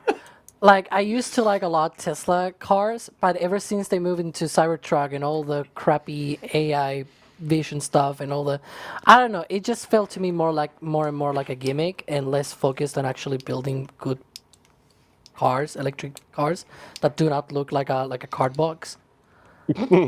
Again, the one thing that my mom said that I can never unsee is the top of those garbage cans that like swing in and out. Yeah. It Yeah. looks like that, and I can never unsee it. Yeah, it just looks like a dumpster. It's not the Cybertruck; it's the Cyber dumpster. And now they did the refresh. I think it was the Model Y or something like that, and it looks like crap too. And it's like Jesus, they lost all their sense of design and everything. And it's like, I'm pretty sure they've been Franz von Holhausen has been the designer this whole time, though. Well, I was gonna say something a little bit worse, but we're with members. He should check for his design taste. Just saying. Damn, dude. Yeah. Wow. Look, Model X, Model Y, Model 3, they look really good.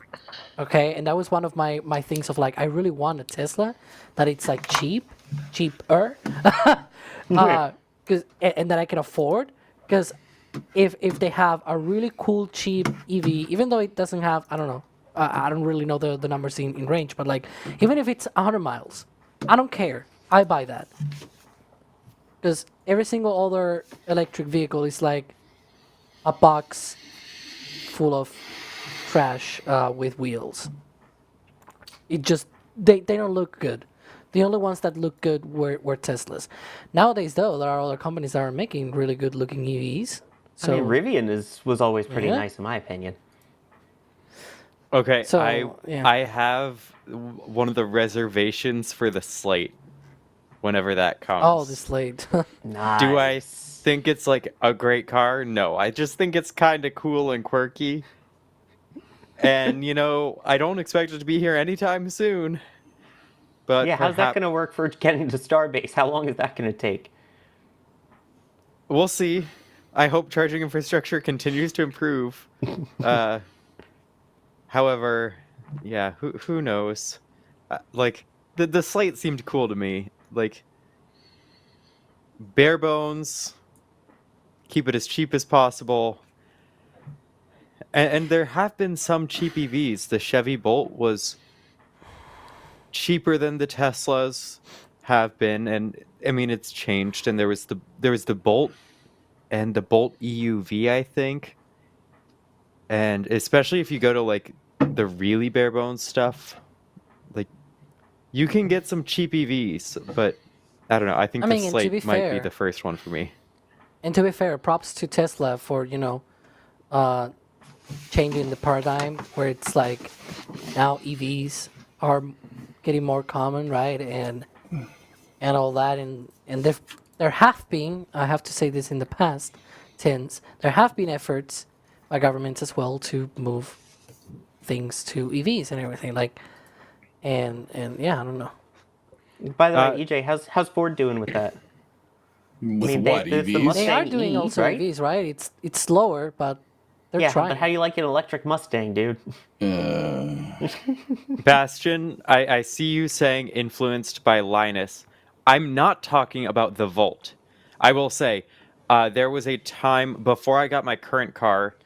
I was preparing to buy a Volt several years ago, and I drove out to Tampa to buy it. And like I had a special appointment for this specific car. I made sure they wouldn't sell it before I got there. I got there, and the person was signing the paperwork to buy the exact car that I like double checked that they wouldn't sell. And so I couldn't get a Volt at that point, and it was very challenging to get cars of any type. That's wild that they would do that. Who gives us the money first? That's the motto for them. Yeah. Yep. It's like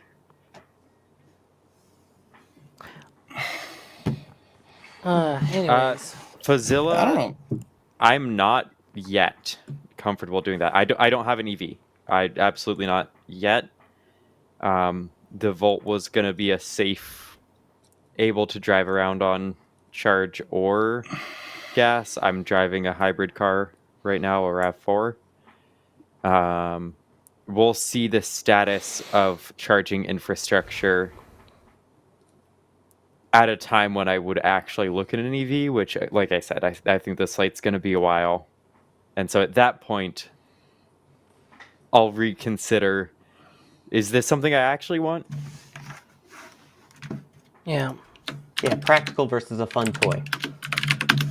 And I mean, a lot of people do it because the environment and all that. But I feel like it's also less of a hassle, not having to have all of the mechanical parts and all that. I think it simplifies things. Like it just makes sense, right? It's like if you had a car that is just simpler to run, I wouldn't like. I guess it's that philosophy of like, so people look at the space shuttle with a million parts and they're like, that's great, a million parts. And it's like, do you really want something that it has so many moving parts and so complicated? Like, I don't know. Simplicity, in my opinion, always wins. Then buy an old car with a carburetor. You want simple? That's the simplest. It's even simpler than an EV. You can tune it with a screwdriver. That has objectively the least amount of moving parts. No, True. You get no, what I mean? we don't like that idea. No, you're not wrong. I mean, I mean, there was a video. I do that like just my, saw- I do like the knobs and buttons though. I'm not a touch screen person. At least for Good man. for just gonna say. AC and radio and things like that. I really like the buttons. Not too many. Like that's another thing that I've seen on other cars as well. That they have a fancy screen here, and then they have like 1,000 buttons on the wheel, and it's like, why do you have so many buttons in the wheel? It's like it's not a Formula One car. but then you have a touch screen. It's like, come on, be Did for you real. see? There was a video that I think just came out by a channel called Fern. It was fantastic on the dangers of all of the touchscreens and the sort of de-evolution of cars over time, like the stupid gear shifters. Yeah. Like there was the one that was the The crystal knob. ball thing that you would feel so you're connected to the car. What cope, It's a great video if you haven't watched it. bro? Just put the shifter in the damn I car. wish Like, I wish there were cars sort of like the difference between Boeing and Airbus, where it's like you go into the cockpit of a Boeing, and well now they have a bit more touchscreen stuff, but it's like it's still old style and everything compared to Airbus, and it's like I really like that approach of like, yeah, you have touchscreens for some of the less important stuff, but you still have knobs and buttons and everything for the important things. I don't know. I really like like Dragon. that idea. Yeah, like Dragon, right? Dragon, you have the touchscreen for visual information. You have the orbit, you have the tank propellant levels and all that, like or the thrusters when they fire. But if you have an emergency and you need to release the parachutes, for example, you have the pyro buttons, and like you have the buttons, physical things for the critical stuff. If I'm gonna be tuning my radio, I can probably do that while I'm on, just stationary essentially.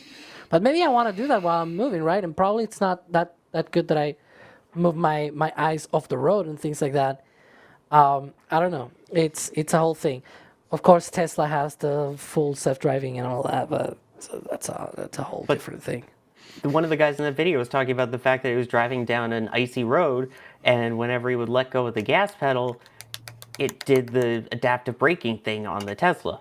And he was trying to find a way to turn that off in the menu, in the settings, behind a truck in a blizzard on an icy road. You know, it should just be simple things that you can activate the key features. I see people in the MB's chat talking about manual versus automated. I have never driven a car that was automated or automatic or whatever. I've always Wait, you can drive stick? Yeah, because Good here for in you. Europe, that's how we drive. Everything is stick shift. Yeah, Yeah, that's right. meanwhile, I'm over here, jelly. you're So- quite lucky to find a manual car, and you're probably getting charged extra for it, and it's probably a more expensive car to begin with, because automatic is everything It was- here. I had once. If you buy a new car, yeah, sure. I technically have Yes. driven an automatic once. It was my brother's car. He had like a really big automatic car. It was like sort of SUV style, and it felt like a spaceship to me. It was like, but like old style Star Trek spaceship. You know what I mean? Like lots of blinking lights and everything. And I was like, where is the stick here? And I did not realize that on automatic, it's like you have to put it in different modes. And I was like, how do you even drive this? You Yeah, literally it just took put me it a in while. drive and press the pedal. That's it. Well, in this case, the first thing that I had to do was actually reverse. So I was trying to find like what's the reversed gear part of the stick, and I was trying to find it. And I was like, I have no idea how to work with this. The park, it was just a button. It was like, but yeah, the parking brake. It was a button where I'm used to the usual thing. Well, that you don't Yeah, need a you parking pull. brake. You just put it in park. Exactly. Yeah, there, EJ, you get it. Of course, man. Both my dailies are and, manual. and then to release it, you have the button, and then So there I you don't go. have I technically have a button for my parking brake, but I just put it in park, and then I lift up my feet, and the parking brake engages automatically. Yeah, on a newer Yeah. car, it's an electronic parking brake, and it'll when the car is off, it'll engage it. I can hear it turning on and off in my wife's car.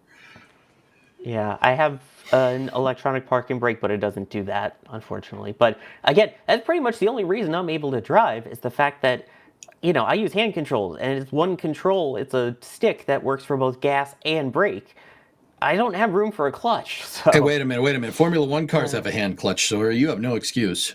Oh, Well, I have to have a hand on the steering wheel and a hand on the accelerator and the brake, and then another one for the clutch. They're at least using their feet for the accelerator. Yeah, I I know, would then I'm have just to messing use with my you. hand for the acceleration and clutch. Octo Sawyer.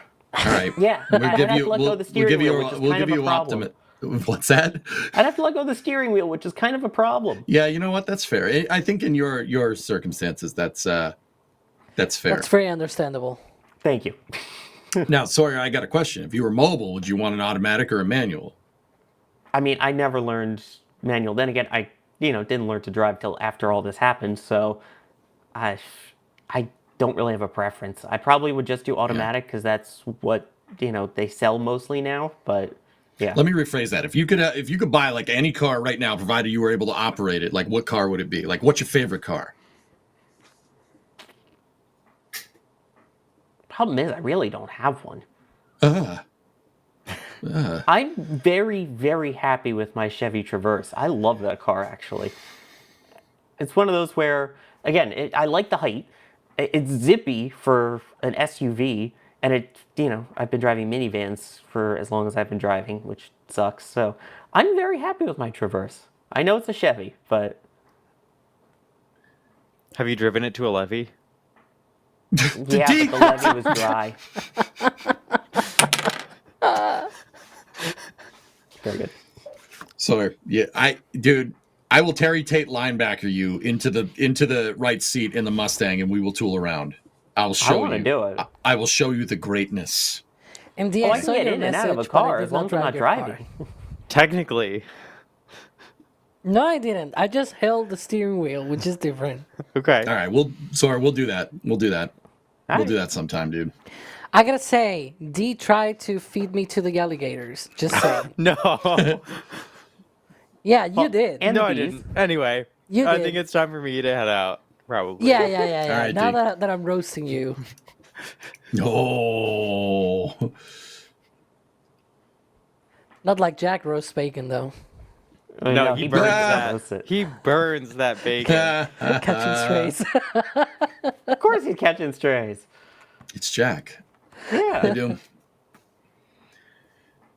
Yeah, fellas, so Alex, and I am very much in the minority here. Both of my daily drivers are stick shifts, dude, and I wouldn't have it any Yeah. other way. I inherited my mom's car, and it was like the car was about as old as me when I was driving it, and it was like Nothing wrong with that. at 140 on the highway. How many It was- Ks it on the was- clock? The what? How many Ks on the clock? How many kilometers on the odometer? Ooh, I don't remember. It must have been more than 100,000. I would But I would expect so. Yeah. Well, to be fair, this was commuter style. It was not something that you will take out for drives and everything. And commuter here is like 20 kilometers. So reaching 100,000 kilometers is a far-reaching thing in Europe, at least here in the area that 100,000 we are. miles. 100,000 miles in 3 years, roughly. Yeah. So But you have driven multiple times and everything, and your commuting time, like even going to the press site, is what, 50 miles or something like that? No. On It road, used to no. be. When I started, it was. Oh, yeah. It's like 20 miles or something like that, roughly. Okay. Yeah, 10 mine's about 150. 10 miles so. out and 10 miles back, or 20 miles out and 20 miles back? Each way. Each way, so then that's 40.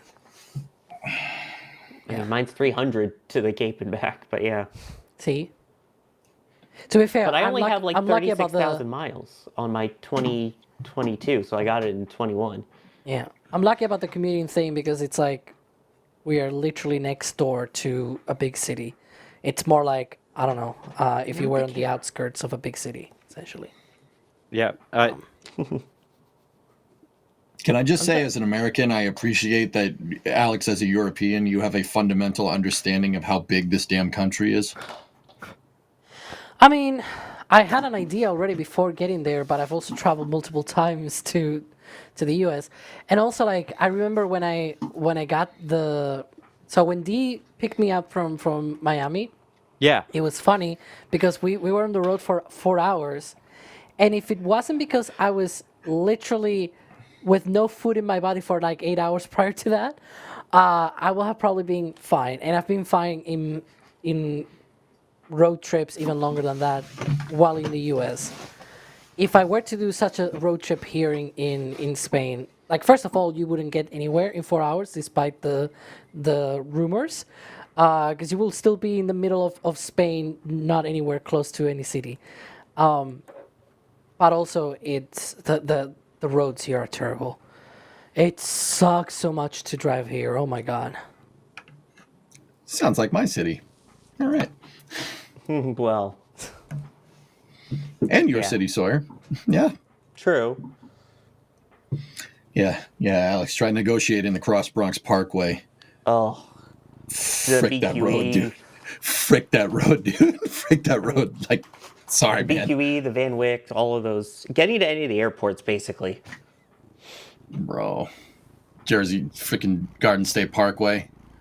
I mean, Turnpike, I think, was worse, but yeah, not great. Jersey Turnpike it exists. But also, like, Yeah. the freeway style thing of, like, your road's one lane is like 1.5x, like 1.5x of our lane size. So there's so much room to just, not having, like, I don't know. It's like, I've been on road trips, Iowa, Chicago, for example, like from Iowa City to Chicago, and it's like 4 hours. Yep. And it's nice. It's the I-80, and it's super nice and everything.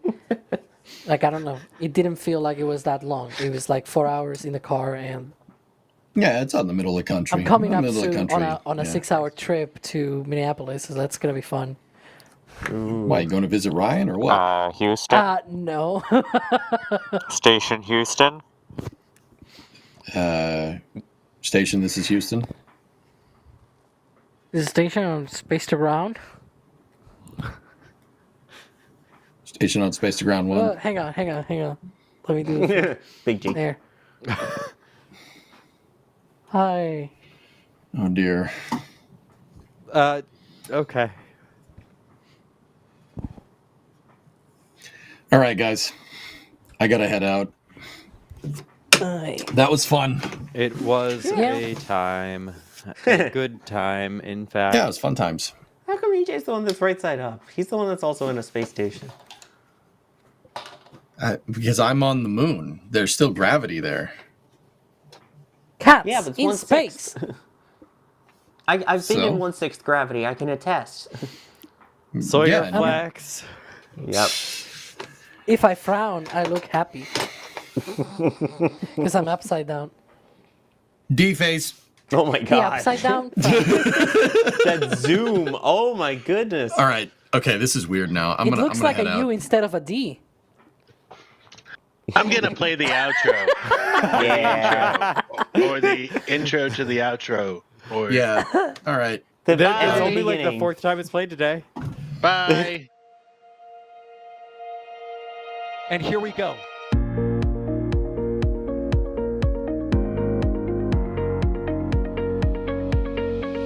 We have liftoff. Propulsion continues to be nominal. R68 chamber pressure looks good. Following up. Roger, Atlantic. Water towers, fly! Yes!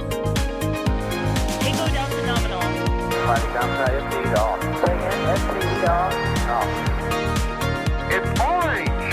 R45! Oh my god! Oh my god! Décollage. Look at this! Put that in the big bag. 343 unfolds to go. Indeed. We rise together back to the moon and beyond. This methane will be igniting in the flare, correct? Yikes. You dead? Sure. We don't need any more of these.